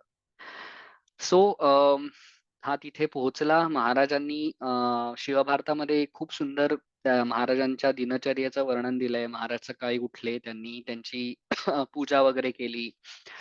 ते व्यवस्थित तयार झाले. त्यांनी एक चिलखत घातलं. हे शिवभारतात सुद्धा सांगितलेलं आहे. त्याला त्यांनी एक शिवकवच असं वेगळं काहीतरी कवच म्हटलंय. But at at the end it means की त्यांनी चिलखत घातलं. जसं पोवाड्यामध्ये उल्लेख आहे आणि बाकी इतर साधनांमध्ये आहे, तसंही महाराजांनी चिलखत घातलं असं ह्याच्यामध्ये सुद्धा वर्णन आहे. हे सगळं करून महाराजांनी आपला चेहरा निहाळून त्याच्यानंतर मग महाराज शुभ्र वस्त्र घालून, फक्त शुभ्र वस्त्रच घालू नये म्हणून त्याच्यावरती थोडंसं केशराचं पाणी शिंपडून महाराज तयार होऊन निघाले. आपल्या एका हातामध्ये तलवार आणि एका हातामध्ये दांडपट्टा घेऊन निघाले. असं वर्णन शिवभारतामध्ये केलेलं आहे. अर्थात ते काही तिथून निघताना हातामध्ये तलवार आणि पट्टा घेऊन निघाले नसतील, पण थोडक्यात थोडक्यात सगळी तयारी महाराजांनी जय्यत केली आणि महाराज निघाले. असे महाराज निघाल्यानंतर महाराज अ, महाराजांनी थोडंसं निर्वाणीचं बोलणं केलं. असा उल्लेख शिवभारतात सुद्धा आहे. महाराज म्हणाले, की जिंकलो तर मी आहेच. जर माझं काही बरं वाईट झालं, तर संभाजी राजांना गादीवर बसवून आणि जिजाऊंच्या आज्ञेत राहून तुम्ही स्वराज्य वाढवा. अर्थातच ते निर्वाणीचं बोलणं फार लोकांना लागलं असेल, की जसं अफझल खानाचं झालं होतं, तसंच बाकीच्याही लोकांचं झालं असेल, की 4 महिने चाललंय, की भेटणार, आज भेटणार, उद्या भेटणार असं करत-करत हा राक्षस आज खाली भेटायला आलाय आणि आपण आपल्या राजाला अगदी सहज त्यांच्याकडे पाठवतोय. पुन्हा एकदा कितीही लोकांनी विनवण्या केल्या तरी महाराजांनी ठरल्याप्रमाणे आपले 10 जे वाघ होते बरोबर घेतलेले, त्यांनाच बरोबर घेतलं. प्लॅनिंगमध्ये आयत्या वेळेला कुठलाही बदल नाही. शिस्त हा जो महाराजांचा एक गुण आहे, तो ह्यातनं घेण्यासारखा आहे. त्यानुसार महाराजांनी ती शिस्त पाळून महाराज गडाखाली उतरायला लागले. शेवटचं प्रसंगावधान. महाराज जसे शामियानाच्या जवळ पोहोचले त्यांना दिसलं, की अफझल खानाबरोबर आतमध्ये बडा सय्यद आहे. महाराजांना लगेच कळलं. महाराजांनी आपला सेवक पाठवला. सेवकाने गोपीनाथ पंतांना सांगितलं. म्हणजे ही गोष्ट गोपीनाथ पंतांच्या सुद्धा नजरेतनं सुटली होती आणि गोपीनाथ पंतांना महाराजांनी हे शेवटचं प्रसंगावधान बघून सांगितलं, की बडा सय्यदला बाहेर काढा. विचार करा महाराजांनी ती तलवार खुपसली अफझल खानाच्या पोटात किंवा बिचवा किंवा वाघनख जे काही आपण बघणार आहोत. त्याच वेळेला मागे जर बडा सय्यद असेल तर काय झालं असतं? काय अनर्थ ओढवला असता? सो हे प्रसंगावधान किती महत्वाचं आहे. महाराजांनी तिथूनच सांगितलं. महाराजांनी हे सांगितल्यानंतर गोपीनाथ पंत ॲज युजुअल त्यांच्या जिभेवरती तर गुळच होता. गोपीनाथ पंत म्हणाले, की अफझल खान वडील अ, तुम्ही शहाजी राजांसारखेच. महाराज म्हणतात, की ते भतीजा तुमच्यापासनं काहीच त्यांना वाईट नाही वाटत आहे. पण तेवढा बडा सय्यद जो आहे ना, तो बाजूला करावा. तो तिथे आहे म्हणून थोडी शंका आहे. अशा गोड पद्धतीनेच बोलणारा एक लबाड माणूस असतो तोच चांगला वकील होऊ शकतो. म्हणजे कुठल्याही काळामध्ये लबाड माणूसच अतिशय उत्तम वकील होऊ शकतो. हे आपल्याला ह्या ह्या सगळ्या उदाहरणांवरनं दिसून येतं. त्यानुसार अफझल खानाला आता असं डेस्परेशन एवढं होतं, की अरे त्या शिवाजीला आणा आता बास झालं. तो म्हणाला, "बडा सय्यद बाहेर चल तू." तुझ्यामुळे ते शिवाजी महाराज भेटायला येत नाहीये, तू बाहेर चल. असं केलं. अखेर बडा सय्यद गेल्यानंतर महाराज धीम्या पावलांनी हळू-हळू शामियान्यामध्ये शिरायला लागले. अ, आणि ह्याचा आपण म्हणजे हे जे आता पुढचा जो प्रसंग आहे ना, तो आधी शिवभारतात कसा आहे तो आपण बघूया आणि त्याच्यानंतर 1-2 अजून साधनांमध्ये कसं आहे ते बघूया. सो इथे महाराज ज्यावेळेला त्याच्या समोर येऊन उभे राहिले आणि महाराजांकडे पहिल्यांदा अफझल खानाने पाहिलं. त्यावेळेला अफझल खानाला जे एवढे दिवस शिवाजी महाराजांबद्दल ऐकून त्याने प्रत्यक्ष शिवाजी महाराजांना यापूर्वी पाहिलं होतं का नव्हतं देवाला ठाऊक. पण आपल्या डोक्यामध्ये एक छबी तयार होते, की भितोय, कचदिल आहे, घाबरूट आहे, असा माणूस इतक्या कॉन्फिडेंटली चालत येतोय. असा माणूस आपल्या नजरेला नजर भिडवून आपल्याशी बोलतोय, आपल्या समोर उभा आहे. त्याच्या कुठल्याच बॉडी लँग्वेजमध्ये भीती दिसत नाहीये. हे पाहून अफझल खान थोडासा चरकला. पण कुठलाही अग्रेसिव्ह माणूस आपण अफझल खानाचा सगळा स्वभाव पाहिलेला आहे. त्याने त्याच्या स्वभावाला अनुसरूनच अफझल खानाने तिथे भाषण केलं, की त्याने एक शेवटचा प्रयत्न करून पाहिला, की जर हा घाबरला नसेल तर ह्याला कसं घाबरवावं? त्यामुळे अफझल खान शिवाजी महाराजांना म्हणाला, की "अरे तू फुकट युद्धोत्साह" असा शब्द शिवभारतात वापरलाय, की तुला उगाचच युद्धाचा उत्साह आहे.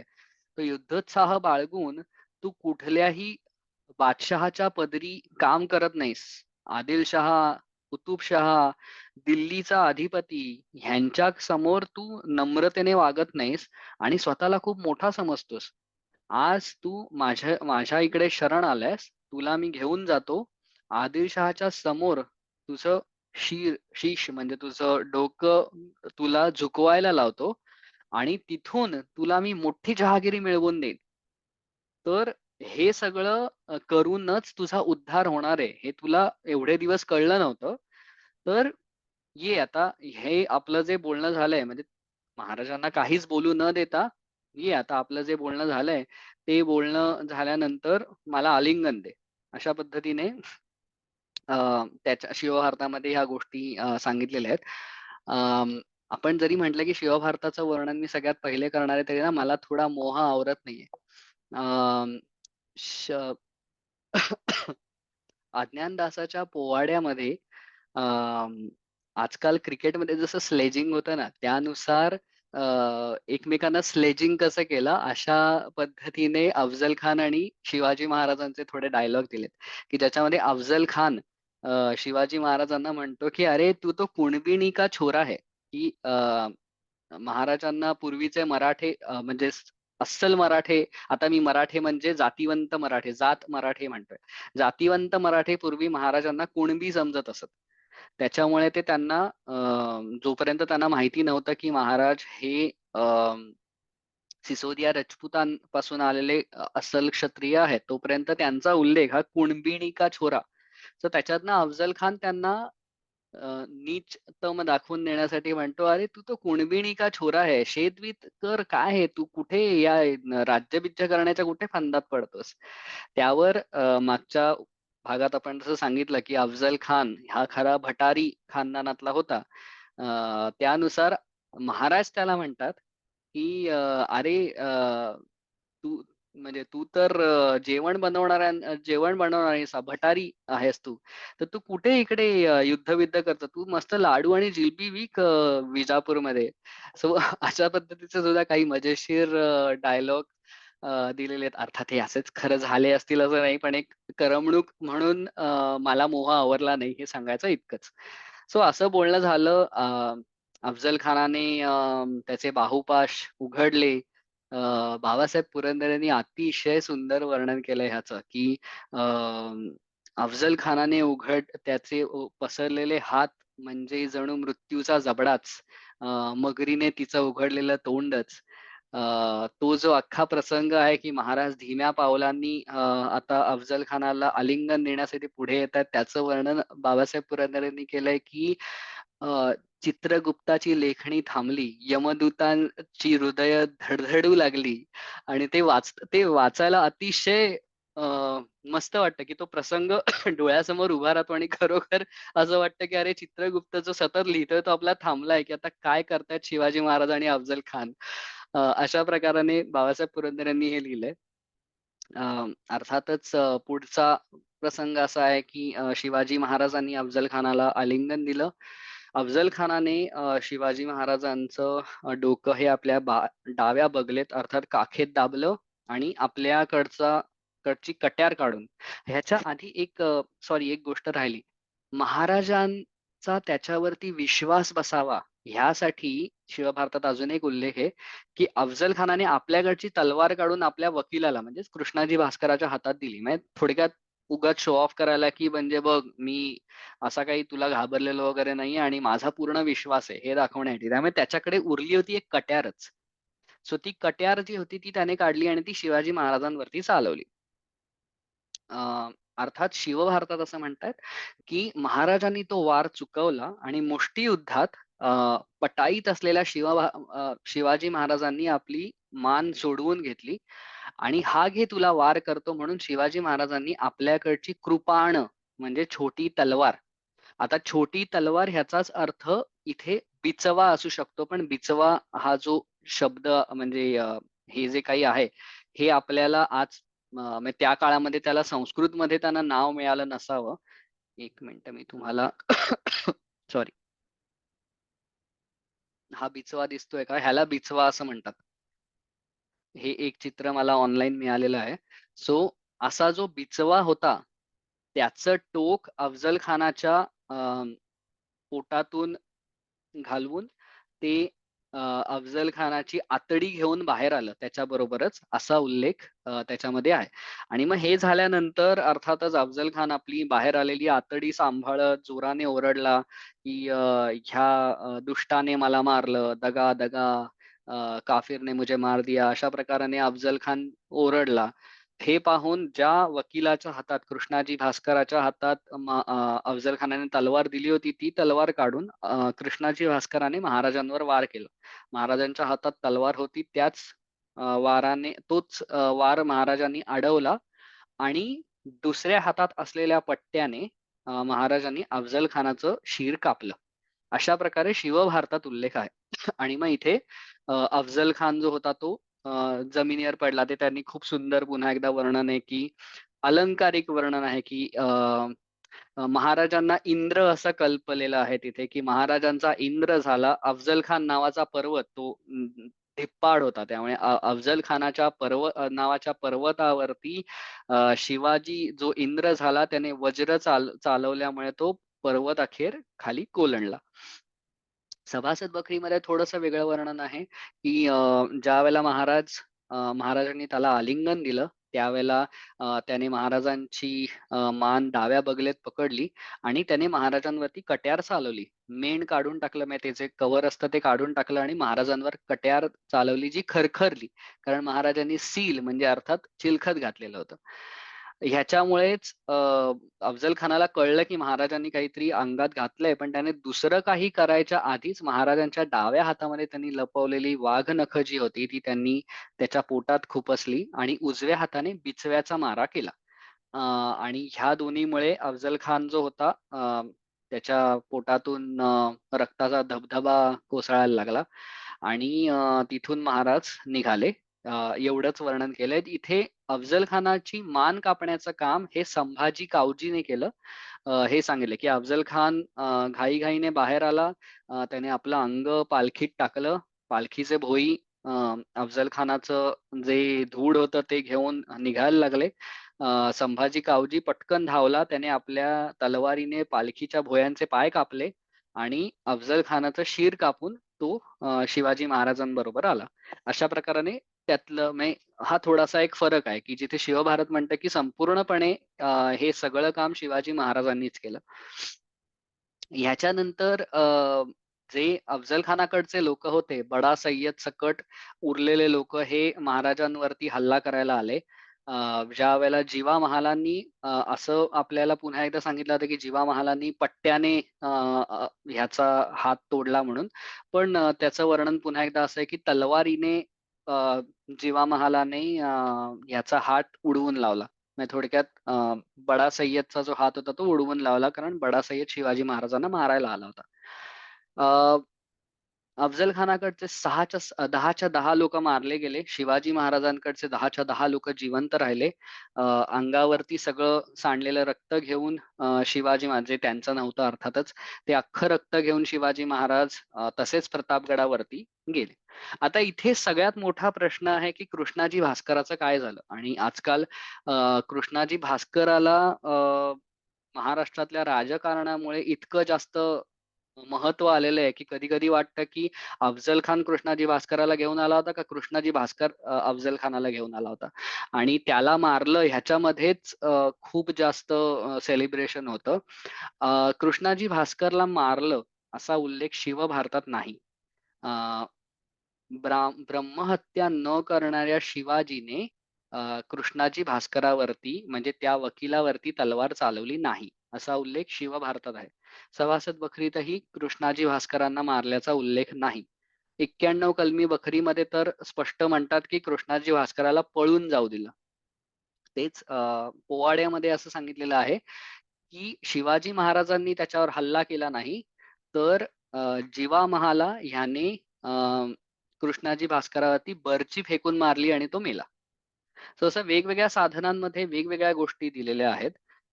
त्या काळामध्ये ब्रह्महत्या हे पाप वगैरे मानलं जात असे. कृष्णाजी भास्कर ह्याला फक्त ब्राह्मण होता म्हणून शिवाजी महाराजांनी सोडलं असेल, हे काही लॉजिकल वाटत नाही. कारण एवढी सगळी रणधुमाळी चालू असताना कोणीतरी माणसाची जात काय आहे हे बघून त्याच्यावरती निर्णय घ्यावा इतके भोळसट शिवाजी महाराज नव्हते. अ, पण कृष्णाजी भास्कर हा शिवरायांकडनं मारला गेला नसावा. त्यामुळे शिवभारताने त्याचा फायदा घेऊन असं म्हटलं असेल, की ब्राह्मण असलेल्या कृष्णाजी भास्कराला मारून ब्रह्महत्येचं पातक करू नये म्हणून शिवरायांनी त्याच्यावर वार केला नाही. अ, एक वाईची एक यादी आहे आदिलशहाकडची. त्याच्यामध्ये फक्त असं म्हटलेलं आहे आणि ही अर्थातच ही आदिलशहाच्या बाजूची आहे. त्याच्याचमध्ये फक्त म्हटलेलं आहे, की शिवाजी महाराजांचा पट्ट्याचा वार, दांडपट्ट्याचा वार होऊन कृष्णाजी भास्कर मेला. सो हे झालं कृष्णाजी भास्कराबद्दल. ह्याच्यानंतर तोफ तोफेचा आवाज झाला. अ, पार गावामध्ये दुपारचं छान जेवण करून सगळे झोपले होते. त्यांना काहीच खबर नव्हती, की शके 1581 अ, मार्गशीर्ष षष्ठी आणि सप्तमी जी एकाच दिवशी आलेली होती. अशा वेळेला शिवरायांनी देवद्वेष्ट्या अफझल खानाचा वध केला. त्याची काहीही कल्पना कुठल्याही पारमधल्या अफझल खानातल्या छावणीतल्या लोकांना नव्हती. ते आपले मस्त जेवण वगैरे करून वामकुक्षी घेत बसले होते. अचानक तोफांचे आवाज आले ज्यावरनं त्यांना वाटलं, की अरे मोठी लोकं भेटली, की तोफांचे बार काढतात तसे काढलेले आहेत. त्यामुळे सगळेजण फारच खुश झाले आणि अचानक मराठी भूतं ही जावळीच्या जंगलात जी लपलेली होती, पार गावाच्या जावळीच्या जंगलात, जे जेधे, बांदल, सिलिमकर जे सगळे लपलेले होते, ते अचानक बाहेर पडले. ह्या सगळ्या मराठी भूतांनी या अफझल खानाच्या छावणीवरती हल्ला केला. अफझल खानाच्या छावणीमध्ये मुसे खान, अंकुश खान, याकूत खान, फाझल खान जो अफझल खानाचा मुलगा होता, अ, हे सगळेजण होते. त्यांना वर काय चाललंय काहीच कल्पना नाही. त्याच्यातनं ही मराठी भूतं कुठून आली ते कळेना आणि त्यांनी हल्ला करायला सुरुवात केली. आदिलशहाचे जे सैन्य होतं त्यांचं नेहमीचं लढण्याचा मार्ग होता घोड्यावर बसून लढणं. पण जावळीतलं जे हे जंगल होतं, पार गाव होतं, इथे घोड्यावर बसून कसले लढताय? चालायला जागा नाही. तिथे तुम्ही घोड्यावर बसून कसले लढणार?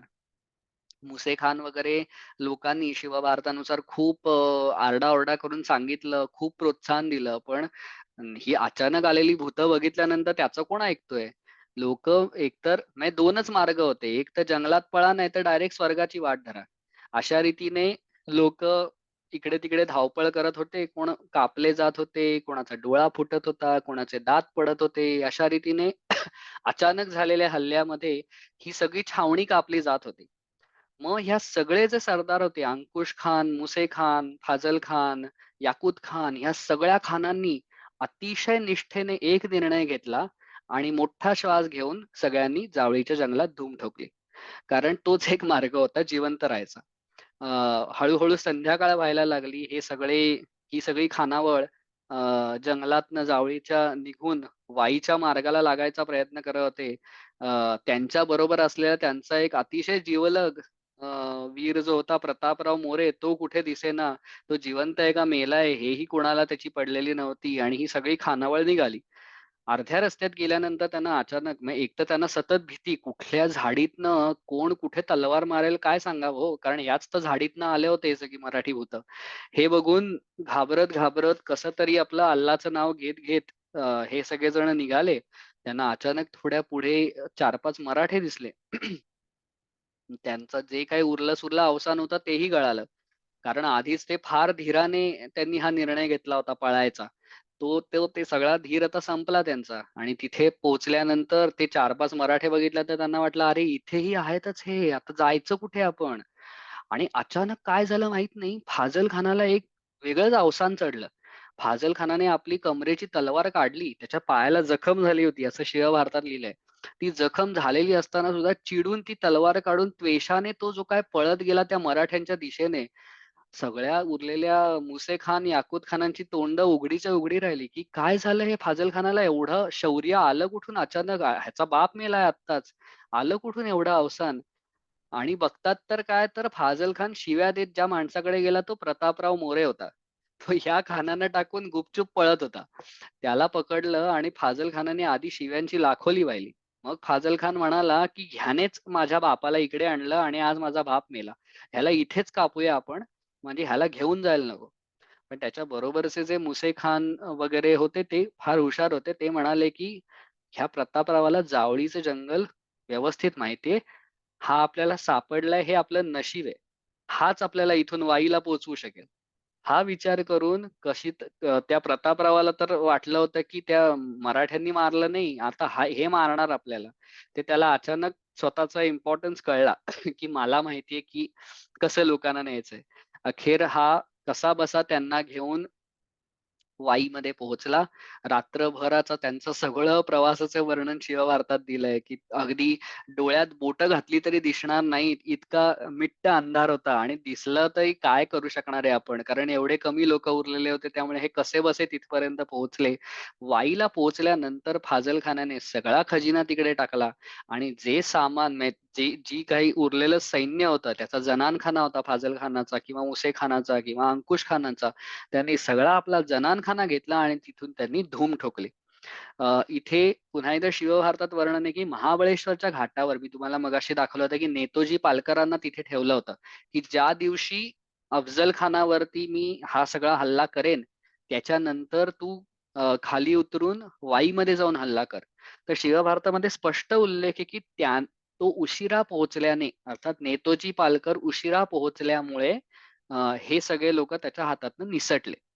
म्हणजे अ, पुढे भविष्यात जाऊन शिवाजी महाराजांनी अ, पन्हाळगडावरती हल्ला करायला नेतोजी पालकरांना सोबत नेलं होतं आणि ते "समयास कैसा पावला नाहीस" असं म्हणून त्यांना बडतर्फ केलं होतं.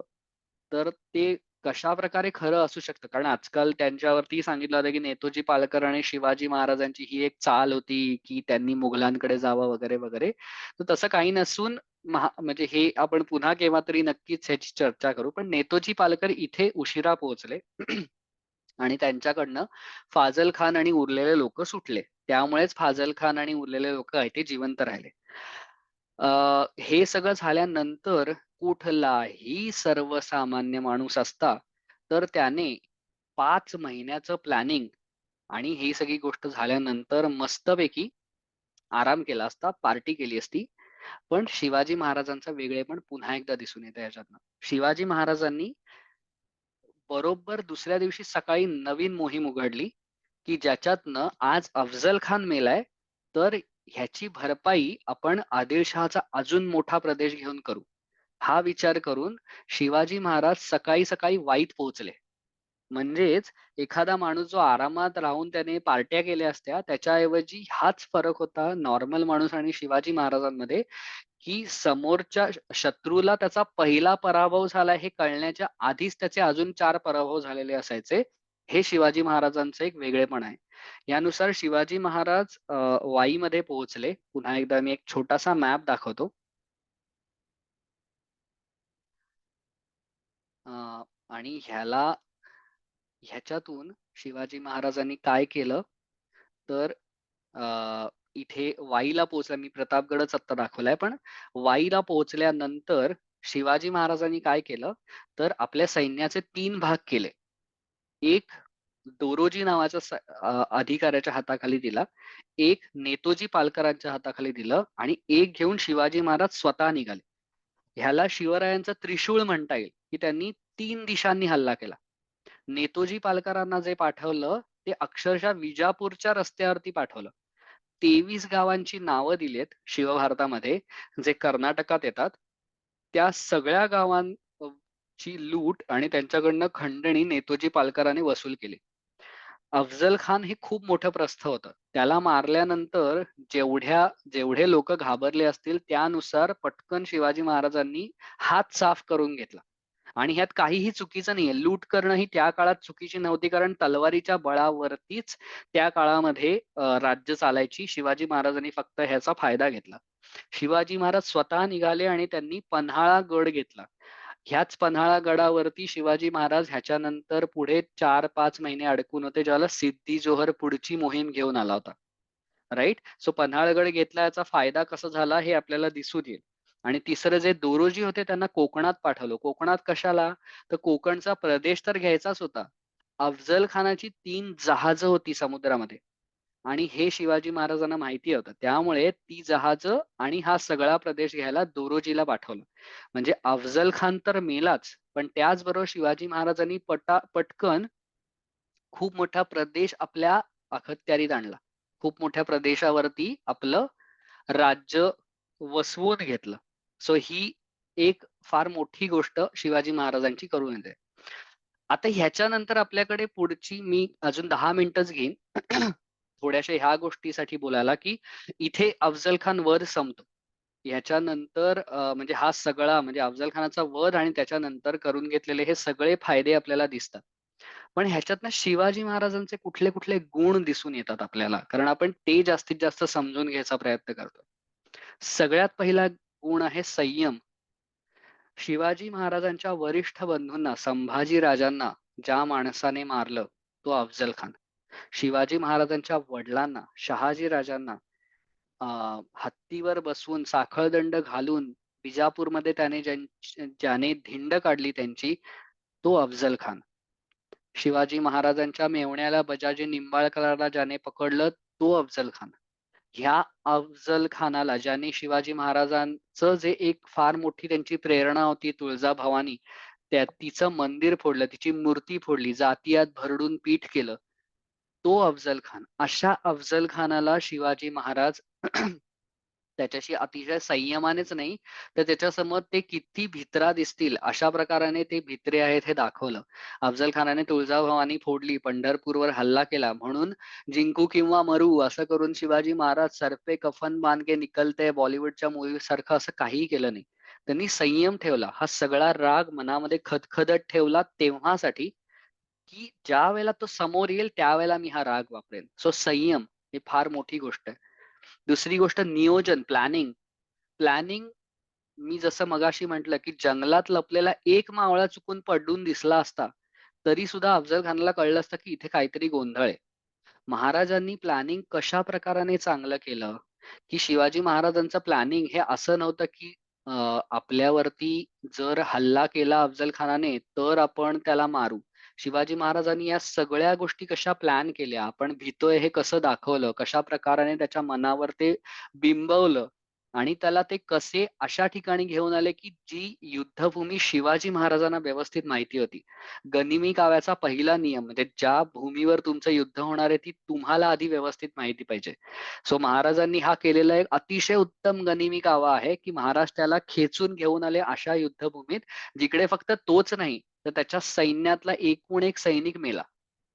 म्हणजे ही मी जरा अतिशयोक्ती केली, पण मॅक्सिमम सैन्य त्याचं महाराजांनी त्याचा विध्वंस केला. काही थोडेफार वाचून विजापूरला परत पळाले असतील ते. पण असं जे घाबरलेलं सैन्य असतं ते पुन्हा एकदा महाराजांवर हल्ला करायला तलवार उगारून येणार नाहीत. तिसरं म्हणजे नेतृत्व. Leading from the front. म्हणजे नेतृत्वाचे 2 प्रकार असतात, की एक लीडिंग फ्रॉम द फ्रंट म्हणजे तुम्ही करून दाखवा, की मी कसं करेन ते. राइट? आणि दुसरं नेतृत्व असतं, की तुम्ही लोकांच्या गुणांना वाव द्या. महाराजांनी हे दोन्ही प्रकारचं नेतृत्व केलं, की त्यांच्या उमेदीच्या काळात त्यांनी स्वतः अफझल खानाचा वध केला. त्यांनी स्वतः शास्ता खानाला मारायला गेले होते. राइट? ह्या सगळ्या गोष्टी महाराजांनी स्वतः केल्या. उंबरखिंडीत जाऊन महाराजांनी स्वतः युद्ध केलेलं आहे. सो हे जे नेतृत्व आहे ते लीडिंग फ्रॉम द फ्रंट. आणि त्यांच्या नंतरच्या काळामध्ये त्यांनी तानाजी मालुसरेंना प्रोत्साहन देऊन सिंहगड मिळवला. पन्हाळगडासाठी कोंडाजी फर्जंदांची निवड केली आणि तिथे त्यांनी त्या गोष्टी केल्या. सो हे दोन्ही प्रकारचं नेतृत्व महाराजांनी केले. त्यातलं नेतृत्व हे फार महत्वाचं आहे, की महाराजांनी स्वतः एकांगी करून अफझल खान मारला. एकांगी म्हणजे एकट्याने मारला. आणि हेच त्यातलं अल्टिमेट ट्रुथ आहे. जे सभासद बखरीमध्ये अतिशय सुंदर शब्दात लिहिलेलं आहे, की अफझल खान एकांगी करून मारला. मुत्सद्देगिरी यात तर काही वावच नाहीये, की महाराजांनी अतिशय सुंदर प्लॅनिंग केलं. ते कसे भीतायत हे पदोपदी दाखवून दिलं. त्यांनी वेगवेगळ्या प्रकाराने त्यांना जिथे त्याला घेऊन यायचं होतं तिथेच महाराज त्याला घेऊन आले. कुठेही कॉम्प्रोमाईज केला नाही. त्यांनी वेळोवेळी गोपीनाथ पंतांना 3दा 4दा अफझल खानाकडे पाठवलं हे समजावण्यासाठी, की प्लीज तू इकडे ये. मी तुला खूप घाबरलोय. माणसांची पारख.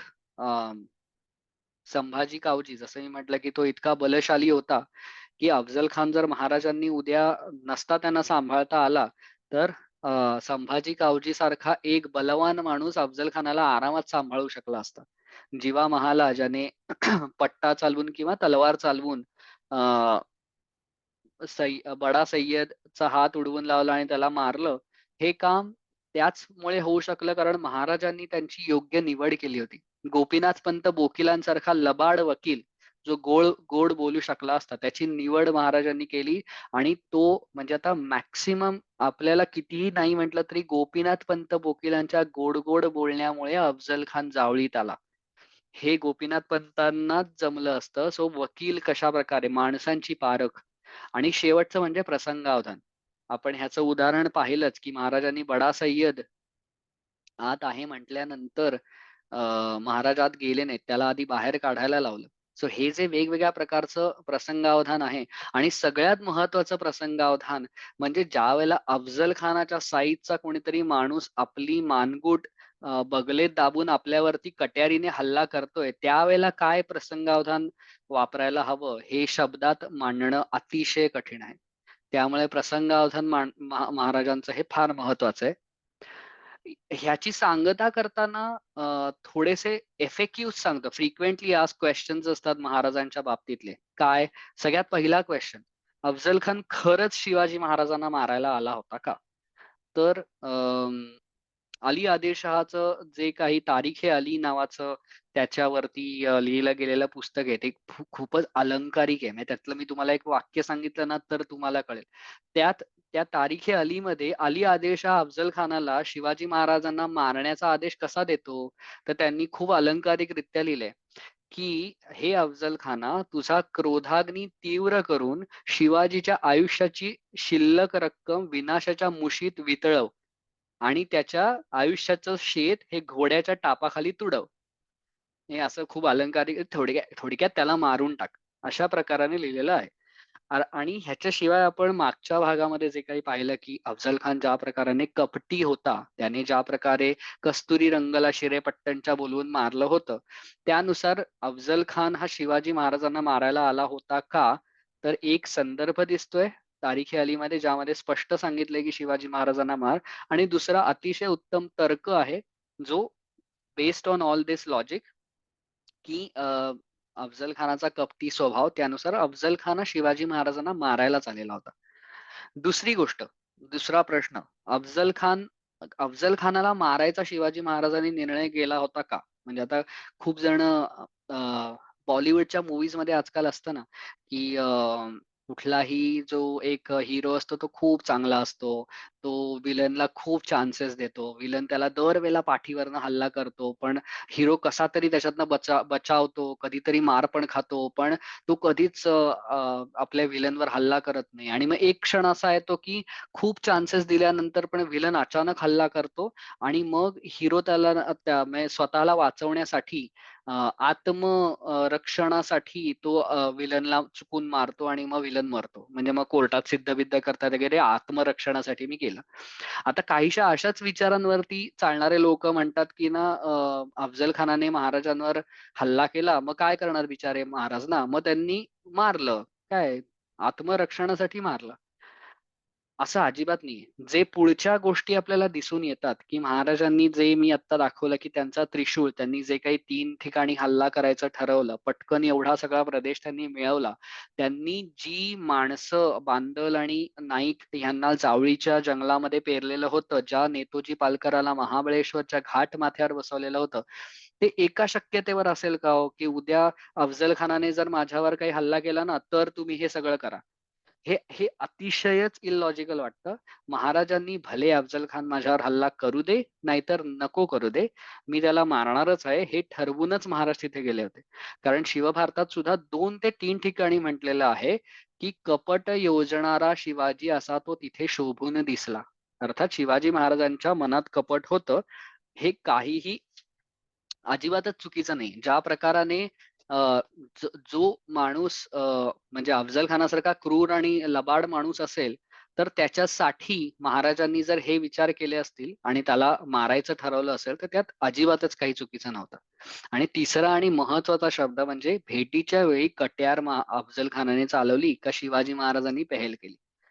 आता ह्याचा संदर्भ ना कुठूनच मिळणार नाही. एक म्हणजे त्याचं कारण असं आहे, की शिवाजी महाराजांकडचे 10च्या 10 लोकं आणि शिवाजी महाराज स्वतः जिवंत राहिले. 2 अफझल खान आणि त्याच्याकडचे 10च्या 10 लोकं मेले. म्हणजे उद्या कोणीही कितीही बोंबा ठोकून सांगितलं, तरी असंच म्हणण्यात येईल, की तुम्ही बायस्ड आहात कारण शिवाजी महाराज आणि त्यांच्याकडची 10 लोकं जिवंत आहेत म्हणून तुम्ही म्हणताय, की अफझल खानाने हल्ला केला. ओके. सो संदर्भासहित याचं उत्तर देणं फारच कठीण आहे. पण पुन्हा एकदा अफझल खानाचा जसा स्वभाव होता, त्या स्वभावावरून नक्कीच कळून येईल, की तो क्रूर होता आणि तो कपटी होता. आणि दुसरी गोष्ट, जरी अफझल खानाने पेहेल केलेली नसेल आणि महाराजांनी स्वतः पेहेल करून अफझल खानाला मारलं असेल, तरी अफझल खान ज्या प्रकारचा क्रूर माणूस होता, त्याने ज्या प्रकारची कपट केलेली होती आणि 17व्या शतकातली परिस्थिती म्हणजे 17व्या शतकात केवळ तलवारीच्या बळावरतीच तुम्ही तुमचं राज्य चालवू शकत होतात. अशा वेळेला अफझल खानासारख्या कपटी आणि क्रूर माणसाला कुठल्याही वेळी, कुठल्याही जागी आणि कुठल्याही प्रकाराने ठेचून मारणं हे महाराजांसाठी अतिशयच व्हॅलिड होतं. त्यामुळे ह्या तिसऱ्या प्रश्नाचं उत्तर, की महाराजांनी आधी बिचवा चालवला का अफझल खानाने आधी कट्यार चालवली इज इररिलेव्हंट. अफझल खान मारला गेला आणि महाराजांनी त्या बळावरती बाकी बराच प्रदेश मिळवला. हे त्यातलं सगळ्यात मोठं सत्य आहे आणि त्यामुळेच आपल्याला एवढं मोठं स्वराज्य दिसलं आणि त्यामुळेच आज महाराजांमुळेच मराठ्यांचं आणि पुढे जाऊन भारतातल्या लोकांचं थोडीफार विचारसरणी बदलली. कारण आजपर्यंत आपल्याला अफवांवरती युद्ध जिंकणारा अल्लाउद्दीन खिलजी दिसत होता. पृथ्वीराज चव्हाणाने 2-3 वेळेला सोडून देऊन सुद्धा त्याच्यावरती परत हल्ला करणारा मोहम्मद घोरी दिसत होता.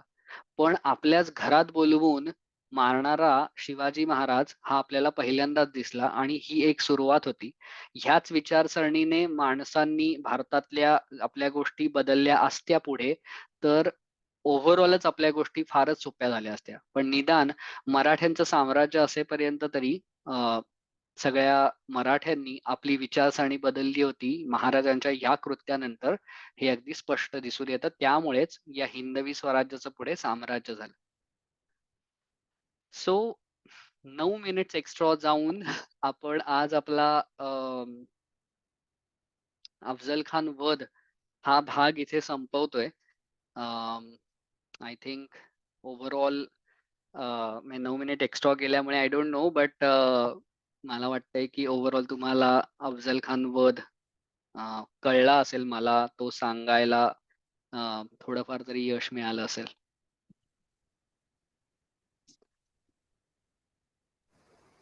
खूप छान सुयोग. हो, खूप छान होतं. खूप छान सुयोग. थँक्यू. खूपच छान. Thank you very much. I think कोणी ड्रॉप करू नका, कारण प्राजक्ताने म्हटलंय की आपला सगळ्यांचा एक फोटो काढायचा आहे. तर नक्कीच मला वाटतं की एक फोटो काढून झाल्यानंतर तुमचे काही फीडबॅक्स असतील तर प्लीज सांगा. पण आय थिंक आपण सगळ्यात पहिले एक फोटो काढून घेऊ. प्राजक्ता आहेस तू? हो आहे. 2 प्राजक्ता आहे नाही? Okay, sorry.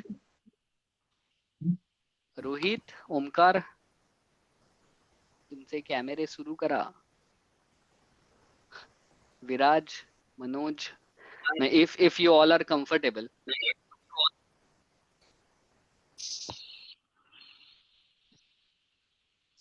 प्राजक्ता, तू तुझ्या इकडनं काढतेस राईट?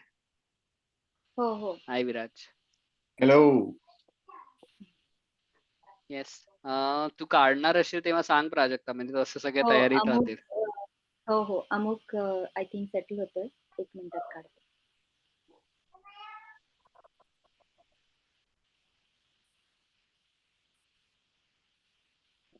रोहित पण दिसतोय आता. येस. झाले ना? आले हो. सगळे. मनोजनी काहीतरी मेसेज केलाय. Sorry Manoj.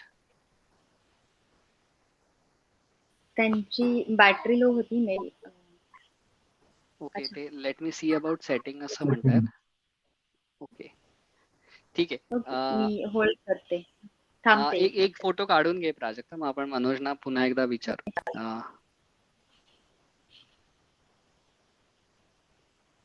I have turned it of असं ते म्हणतात. थँक्यू प्राजक्ता. थँक्यू प्राजक्ता. तुमचे काही फीडबॅक्स असतील तर नक्की सांगा. मला ऐकायला आवडेल. एक प्रश्न आहे फीडबॅक पेक्षा. हो हो हो. बऱ्याच मूवीज मध्ये एक कॅरेक्टर दाखवलंय नाईक म्हणून, हा, जे त्यांचे खबरी होते. तर त्यांच्यावरती समजा तू पुढे कधी काही करणार असशील तर त्यांच्यावरती काही संदर्भ आहेत का कुठे बहिर्जी लिहिलेले? नाईक. बहिर्जी हा, नाईक.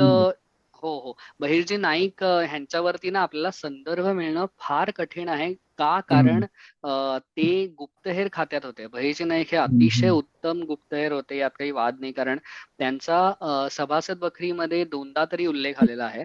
एकदा उल्लेख हा आलेला आहे ज्याच्यामध्ये महाराजांनी ज्याला सुरतेची लूट केली होती त्यावेळेला बहिर्जी नाईकांचा उल्लेख आलेला आहे, ज्याच्यामध्ये त्यांनी सांगितलं की सुरत मारली आणि अगणित द्रव्य सापडेल, असा त्यांच्या तोंडामध्ये डायलॉग दिलेला आहे सभासद बखरीमध्ये. आणि दुसऱ्यांदा सुरतेची लूट करून महाराज ज्याला परत येत होते त्यावेळेला महाराजांना रस्ता कशा प्रकाराने बहिर्जी नाईकांनी दाखवला त्याच्याबद्दल एक वर्णन आहे. सो पण ना पराग मिळणं का कठीण आहे, कारण त्यांचं सगळंच काम हे गुप्त चालणार होतं. हा, त्यामुळे त्यांचे संदर्भ मिळणं थोडस कठीण आहे.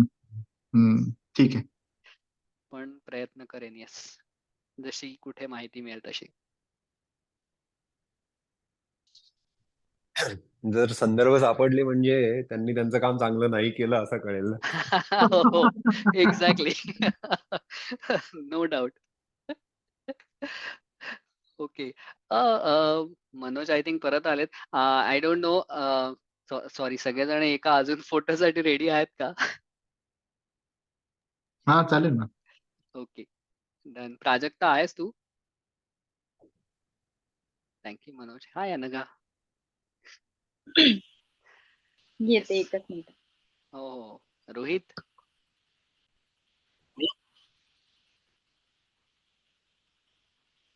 3, 2, 1 क्लिक. थँक्यू प्राजक्ता. अजून काही प्रश्न? डन. नाही, प्रश्न नाही, पण एक अनाउन्समेंट होती. 3 मार्चला धनश्रीताई लेले यांचं आम्ही व्याख्यान ठेवलेलं आहे. दैनंदिन गीता. 3 फेब्रुवारी. अपॉलॉजी. 3 फेब्रुवारीला ठेवलेलं आहे. तर त्याबद्दलचं प्राजक्ता तू इथे जर का ते पोस्ट टाकलंस तर सगळ्या पार्टिसिपंट्सना ते पोस्ट बघता येईल. आणि तुम्ही जरूर त्या व्याख्यानाला उपस्थित राहा. दैनंदिन गीता म्हणजे गीता तर आपल्याला सगळ्यांना माहिती आहे, पण ती आपल्या रोजच्या जीवनात कशी उतरवायची किंवा काय रेफरन्सेस आपण घेऊ शकतो हे अर्थात विदुषी धनश्रीताई लेले हे आपल्याला सांगणार आहेत. तर तो 2 तासाचा कार्यक्रम आहे, ऑनलाईन कार्यक्रम आहे Zoom वरती 11 ते 1 3 फेब्रुवारीला. तर प्राजक्ता तू जर का पोस्ट टाकलीस इकडे तर सगळ्यांना हे होईल. मी पाठवते. Yes. थँक्यू. येस, थँक्यू अमोघ. मनोज, प्रमोद दादा, काही प्रश्न? अनघा, विराज, फीडबॅक, प्रश्न काही? प्रश्नापेक्षा एक थोडंसं ऑब्झर्वेशन म्हणून एक ह्याचं तुम्ही जे सांगत होता तेव्हा, की आता म्हणजे जसं आता महाराजांना याची कल्पना नव्हती की मी यातून सही सलामत वाचणार आहे का नाही वाचणार आहे, परंतु मी उद्या असीन नसीन तरी सुद्धा अफजल खानाचा वध कसा करायचा ह्याची तयारी त्यांनी का तो जावळी उतरायच्या आधीपासूनच त्यांनी म्हणजे केलेली हो. होती प्लॅन. तर म्हणजे मला त्यांच्या सरदारांचं म्हणजे जिथे आता कान्होजी जेधे असतील, नेतोजी असतील, बांदल असतील, की ह्यांचं वाटतं की तेव्हा नो वन हॅज द फोरसाईट की हे शिवाजी महाराज हे शिवाजी महाराज होणार आहेत पुढे जाऊन. हो तोपर्यंत ते एक बंडखोर होते तसं म्हटलं तर. हो आणि जसं तुम्ही सांगत होता तसं की प्रत्येक मराठ्याला माझं वतनासाठी, कारण that is the source of income. हो तर माझं आणि शेवटी वतनं शिवाजी महाराजांनी कधी वतनं नाही दिली. त्यांनी कायम पगारी नोकर ठेवलेले आहेत. सगळे सरदार जे होते सगळे हे पगारी होते. वतन हो. कोणालाही नाही. नंतर पेशव्यांच्या काळात नंतर वतन पेशव्यांचं नाही सॉरी राजाराम महाराजांनी नंतर राजाराम सुरू केली. महाराज. येस, भाग वेगळा. हो. पण शिवाजी महाराजांनी सगळी बंद केलेली होती. म्हणजे मला ह्या सरदारांचं कौतुक मला अशा करता वाटलं की त्यांना ह्याची कल्पना नाही की अरे हा बंडखोर हा तरुण मुलगा ह्यातून वाचेल नाही वाचेल, शेवटी ऍब्सोल्युटली. उद्या आपल्याला नाही तर बादशाहच्याच पदरी जायचंय. हो तर जर हे नाही झालं तर तरी सुद्धा त्यांनी म्हणजे काय रिस्क आपल्या घेतली. जीवावर उदार होऊन घरदारावर उदार होऊन त्यांनी हे म्हणजे ह्याची सगळी तयारी केलेली होती की ह्या सगळ्यांना कापून काढायचं. म्हणजे ह्याचं एक म्हणजे महाराजांचं तर हे आहेच आहे काय आपण तर त्यांना देवासमानच मानतो, हो. परंतु त्यांच्यावर विश्वास ठेवून एवढ्यात म्हणजे अर्ली काही टाइम्स फेज मध्ये मध्ये. Yes yes. हा की ह्याचं मला भयंकर एक कौतुक आता वाटलं तुम्ही जसं सांगत होतात तसं. हो अं, अगदी अगदी. नाही नक्कीच म्हणजे महाराजांवरती. आणि हे सरदार आणि हा हे सगळे सरदार आता कान्होजी जेधेंसारखे सरदार ज्यांनी शहाजी राजांबरोबर काम केलेलं आहे, म्हणजे शिवरायांना लहानपणापासून पाहिलेलं असणार, चुणूक दिसलीच असणार.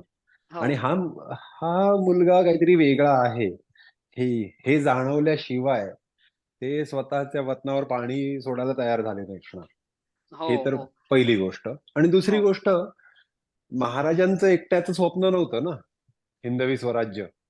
हो हो त्या हो हो त्या स्वप्नामध्ये त्यांचं ते स्वतः सगळे सरदार म्हणजे त्या सगळ्या सरदारांचं सुद्धा हे स्वप्न असणारच. भले ते कधी शक्य होईल नाही होणार म्हणून त्यांनी स्वतःच्या बळावर कधी केलं नसेल, पण हो महाराजांसारखा नेता मिळतोय आणि आपलं स्वप्न आता खरं होऊ शकेल कदाचित, अशी जेव्हा आशा वाटायला लागते, तेव्हा मग त्यांनी आणखी आपलं बळ शिवरायांच्या पाठीशी दिलं असणार. नक्कीच. म्हणजे ह्याच्यावरती विका राजवाडे म्हणून फारच फार सिनियर म्हणजे ज्यांना म्हणजे अगदी 20व्या शतकाच्या सुरुवातीला जे फार मोठे इतिहासकार होऊन गेले की ज्यांनी खूप जास्त मराठ्यांच्या इतिहासाला खूप मोठं संदर्भ ज्यांनी दिलेले आहेत, अशा विका राजवाडेंनी स्वतःच त्यांच्या राधा माधव विलास चंपू नावाच्या एका इतिहासाच्या पुस्तकामध्ये अतिशय सुंदररित्या सांगितलेलं आहे की मराठी असतील, ब्राह्मण असतील किंवा वैश्य असतील, जे कोणी त्या काळामध्ये वतन घेऊन बादशहांच्या पदरी राज्य म्हणजे कामं करत होते बादशहांची, हे सगळे जण दरवेळी स्वेच्छेनेच ती कामं करायचे तसं नाही. म्हणजे जसं तू आता ओंकार म्हटलंस त्याचनुसार की त्या काळामध्ये त्यांना ऑप्शन नव्हता म्हणून ते बादशहाच्या पदरी काम करत होते की आता नाहीतरी जर पोळी भाजी मिळवायचीच आहे तर कोणाची तरी सेवा करायचीच आहे ती बादशहाची करू. पण येस जोशी तुमचं आणि ओमकार तुझं दोघांचं म्हणणं मला पटलं की ह्याच्यामध्ये दोघांचंही कौतुक करण्यासारखं आहेच की महाराजांनी म्हणजे त्यांच्यामधले जे जे काही त्यांनी जी माणसं चूज केली ती माणसं त्यांच्यामध्ये कशा प्रकारे वेगवेगळी चुणूक त्यांना दिसली होती प्लस शिवाजी महाराजांमधली चुणूक ह्या माणसांना कशी दिसली होती सो ते एकमेकांना ओळखून त्यांनी they work together but definitely this was a high risk की ज्यात जर काही चुकून माकून बरं वाईट झालं असतं तर नक्की सरदारांचे हाल होते.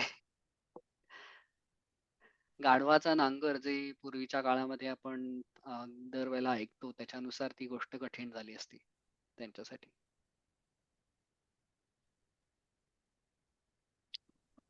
नमस्कार सुयोग. हाय मनोज. हाय. नाही मला काही प्रश्न नाहीत. इतिहास माझा आवडतीचा विषय होता आणि स्पेशली शिवाजी महाराजांविषयी तर अत्यंत आवड आहे आणि तुमचं प्रेझेंटेशन एकदम उत्तम. सगळं असं म्हणजे डोळ्यासमोर येत होतं की काय घडत होतं किंवा असावं तेव्हा. व्हेरी वेल प्रेझेंटेड आणि महाराजांसारखाच तुम्ही पण एकदम हुशार दिसतात. तुमचं पण प्रेझेंटेशन आणि प्लस तयारी पण प्रिपरेशन पण हे पण ह्यातनं दिसून येत आहे. तर मस्त एकदम धन्यवाद. Thank you very much. मजा आली. थँक्यू मनोज. खूपच धन्यवाद. त्याच मुद्द्यावर ऍक्च्युली मलाही म्हणायला आवडेल की मॅप्सचा करेक्ट उपयोग, कारण मॅप्स समोर असले की ते प्रसंग ते जो ट्रेल आहे ती सामान्य व्यक्तीला व्यवस्थित समजू शकते. आणि आपण सर्वांनी आता त्या काळात बाबासाहेब पुरंदरे किंवा निनाद बेडेकर साहेबांचे सगळ्यांचे व्याख्यान ऐकले असतील तर त्यांना ही टेक्नॉलॉजी अवेलेबल नव्हती किंवा होती तर ती इझिली अवेलेबल नव्हती. आपल्याला आता ती आहे आणि त्याचा करेक्ट उपयोग. सो वेल डन सुयोग. थँक्यू विराज. मला पण तेच म्हणायचं आहे की खूपच छान. मॅपमुळे मला अगदी तो रडतोंडीचा घाट उतरताना काय त्यांची हालत झाली असेल हे माझ्या डोळ्यापुढे असं दिसत होतं, कारण तो असा एक त्या मॅपवर असा एक डीप होता एकदम आणि मी असं माझ्या डोक्यात ते चाललेलं होतं की आता निघालाय आणि अरे बापरे आता तो रडतोंडीचा घाट आलेला आहे, आता काही खरं नाही असं हे. त्यामुळे खूपच छान झालं असं एक ते चित्र मॅपमुळे पण त्याचा खूप प्रभाव पडला. आणि तुझा अभ्यास तर छानच आहे, प्रश्नच नाही. म्हणजे मस्त झालं व्याख्यान, खूपच छान झालं. थँक्यू ताई. All right. थँक्यू सगळ्यांना. आपलं पुढचं सेशन बघू कधी ठरवता येईल, पण आतासाठी खूप धन्यवाद. आणि अजून एक महाराजांची गोष्ट मला सांगता आली त्याबद्दल तुमच्या सगळ्यांचे आभार. आय थिंक एक सजेशन आहे सगळ्या ग्रुपलाच. जर का हे मी सुयोग तुझ्या वतीने बोलतोय, सो सिन्सिअर अपॉलॉजीज. मला वाटतं आपण नेक्स्ट टॉपिक आपल्याला काय ऐकायला आवडेल हे मला वाटतं सुयोग, जर का तू मे बी एक 3-4 टॉपिक्स असं लिस्ट पाठवलीस तर maybe we can decide amongst the group एक जस्ट जनरल पोल आणि we can then say okay आपण नेक्स्ट या टॉपिक वरती बोलूया. म्हणजे सगळ्यांचा फोकस आणि उत्साह तेवढाच राहील. अगदी नक्की चालेल. तो तुझ्यावरती मी थोडं हो. Hello Amok. ड्रॉप झाला का अमोक? ड्रॉप झाला. ओके. नाही पण चांगली सजेशन आहे. मी करतो. आय थिंक आपल्या ग्रुपमध्ये जे कोणी ऍड नसतील त्यांना पण मी ऍड करेन आणि मग आपण तसा एक पोल घेऊन करू. एक आत्ताच मला त्याच्यावरनं सजेशन द्यावंसं वाटतं की शिवाजी महाराजांचं अनुशासन किंवा प्रत्येक त्याच्यावर जर काही अजून माहिती असेल की कसं बायकांवर जेव्हा अत्याचार व्हायचे तेव्हा त्यांचे नियम काय होते, म्हणजे चौदंडा केला असं असे मी ऐकलंय, म्हणजे मी वाचलेलं नाही. पण असे जे त्यांचे स्ट्रिक्ट जे नियम होते आणि ते सगळ्यांनी पाळायलाच हवे असे होते किंवा नाही पाळले तर कॉन्सिक्वेन्सेस काय होत्या, अशा टाईपचं असं जर काही असेल तर एक म्हणजे सजेशन आहे. हो अगदी चालेल ताई. नक्कीच. अनुशासन किंवा असं ते आवडेल. शुअर. मला माझं सजेशन माझं एक छोटस सजेशन होतं की पुढच्या टॉपिक साठी अफजल खान वध हे जर एक काय म्हणता येईल शिरपेच मानाचा तुरा शिरपेच वगैरे असं म्हणतात तसं असेल तर मग जो बॉटम पॉइंट म्हणता येईल तो म्हणजे पुरंदरचा तह. हो. तो मला पुरंदरच्या तहाबद्दल जास्त माहिती आणि त्याचं बॅकग्राऊंड आणि त्याचं झालेलं पुढचं नुकसान, त्यामुळे झालेलं पुढचं नुकसान याबद्दल जाणून घ्यायला खूप आवडेल. हो, हो, हो. हेही एक चांगलं सगळं मी ना काय करेन आय थिंक अमोघ म्हणाला ना तसंच कारण करेन की त्या मी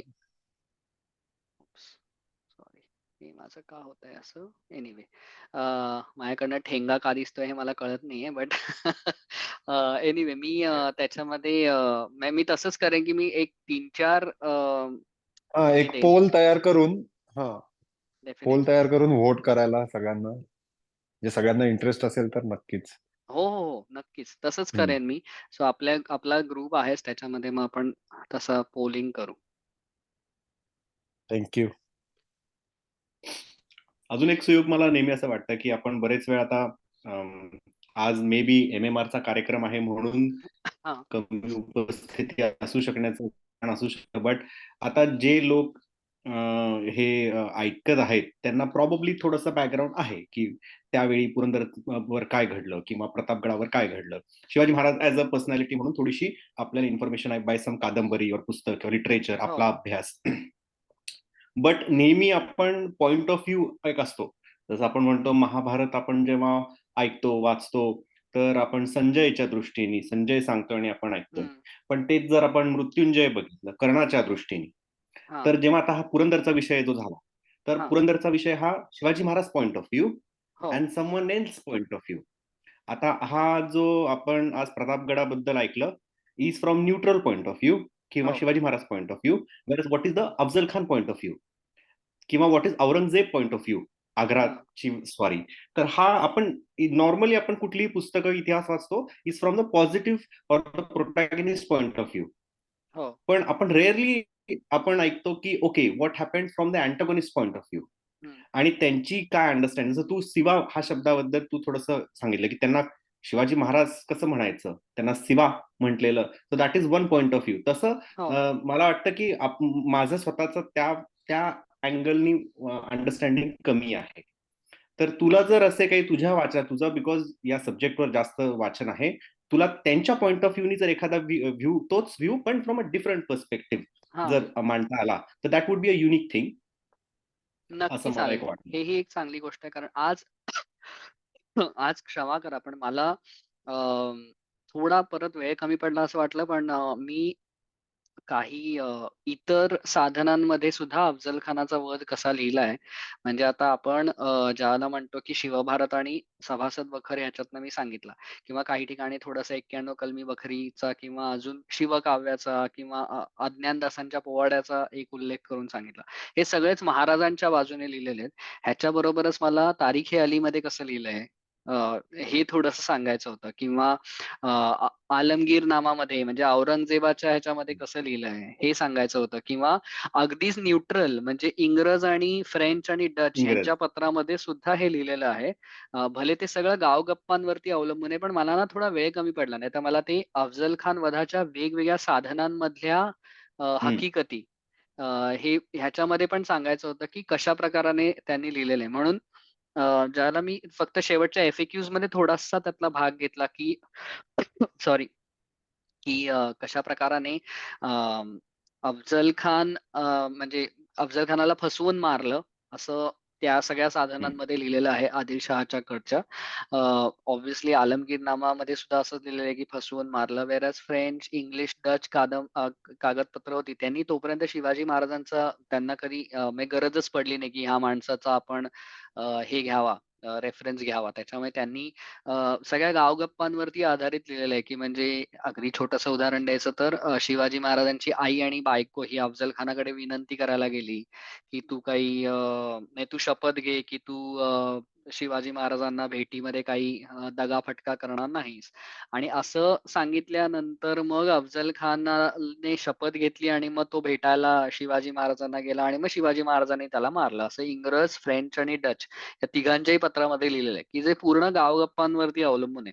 शिवाजी महाराजांची बायको आणि आई अफजल खानाला जाऊन भेटेल आणि अशा काही शपथा घ्यायला लावेल याला काही अर्थच नाहीये म्हणजे. सो हे मला सांगायचं होतं पण असं वेळ नाही मिळाला. बट येस आय थिंक मी विराज तसाही एक हे खूप चांगलं सजेशन आहे की आपण त्याही दृष्टिकोनातनं ते अभ्यासायला काहीच हरकत नाही. आणि अजून एक गोष्ट म्हणजे आय थिंक समवन सेड की स्टोरी तर आपल्याला मोठा मोठा स्टोरी माहिती काय घडलं, माहिती आहे. हो. पण आपल्याला सामान्य माणसाला त्याचे डिटेल्स माहित नसतात. आणि हो. त्याच्याहून पुढे म्हणजे ते डिटेल्स लाईक समवन सेड की administration point of view of Shivaji Maharaj, that itself is so big. हो. आणि आपल्यासारखा सामान्य व्यक्ती आज युके मध्ये किंवा आजच्या पिढीला ते ऍडमिनिस्ट्रेटिव्ह काय म्हणूया पर्स्पेक्टिव्ह आपण किंवा कसं आपल्या aspect. आयुष्यात उपयोगी पाडू शकतो. मला वाटतं हो. तू जेव्हा रेडिओवर होतास तेव्हा या विषयावर तू बोलला होतास की आपण आजच्या पिढीला आपण कोण तलवार घेऊन बाहेर लढायला जाणार नाही आहोत, हो. पण मग आपण ते आयडियाज आपल्या दैनंदिन दिनामध्ये म्हणजे ते प्रामाणिकपणे काम करणं असू देत किंवा वेळेवर सगळं काम करणं असू देत, again those ideas I don't no time कमी पडेल तुला, बट मला वाटतं तेही तितकंच महत्वाचं आहे. तर छान स्टोरी ऐकली आणि वेळ चांगला गेला, पण त्यातनं आपण आज काय घेऊ शकतो तुझ्या पॉईंट ऑफ व्ह्यूनी, बिकॉज तुझा अभ्यास चांगला. चालेल डेफिनेटली. नाही हे खूप चांगले चांगले सजेशन आहेत विराज. आय थिंक ह्याच्यातनंच कुठला तरी एक आपण टॉपिक घेऊया डेफिनेटली की ज्याच्यातनं ह्या गोष्टी चांगल्या प्रकाराने सांगता येतील. डेफिनेटली.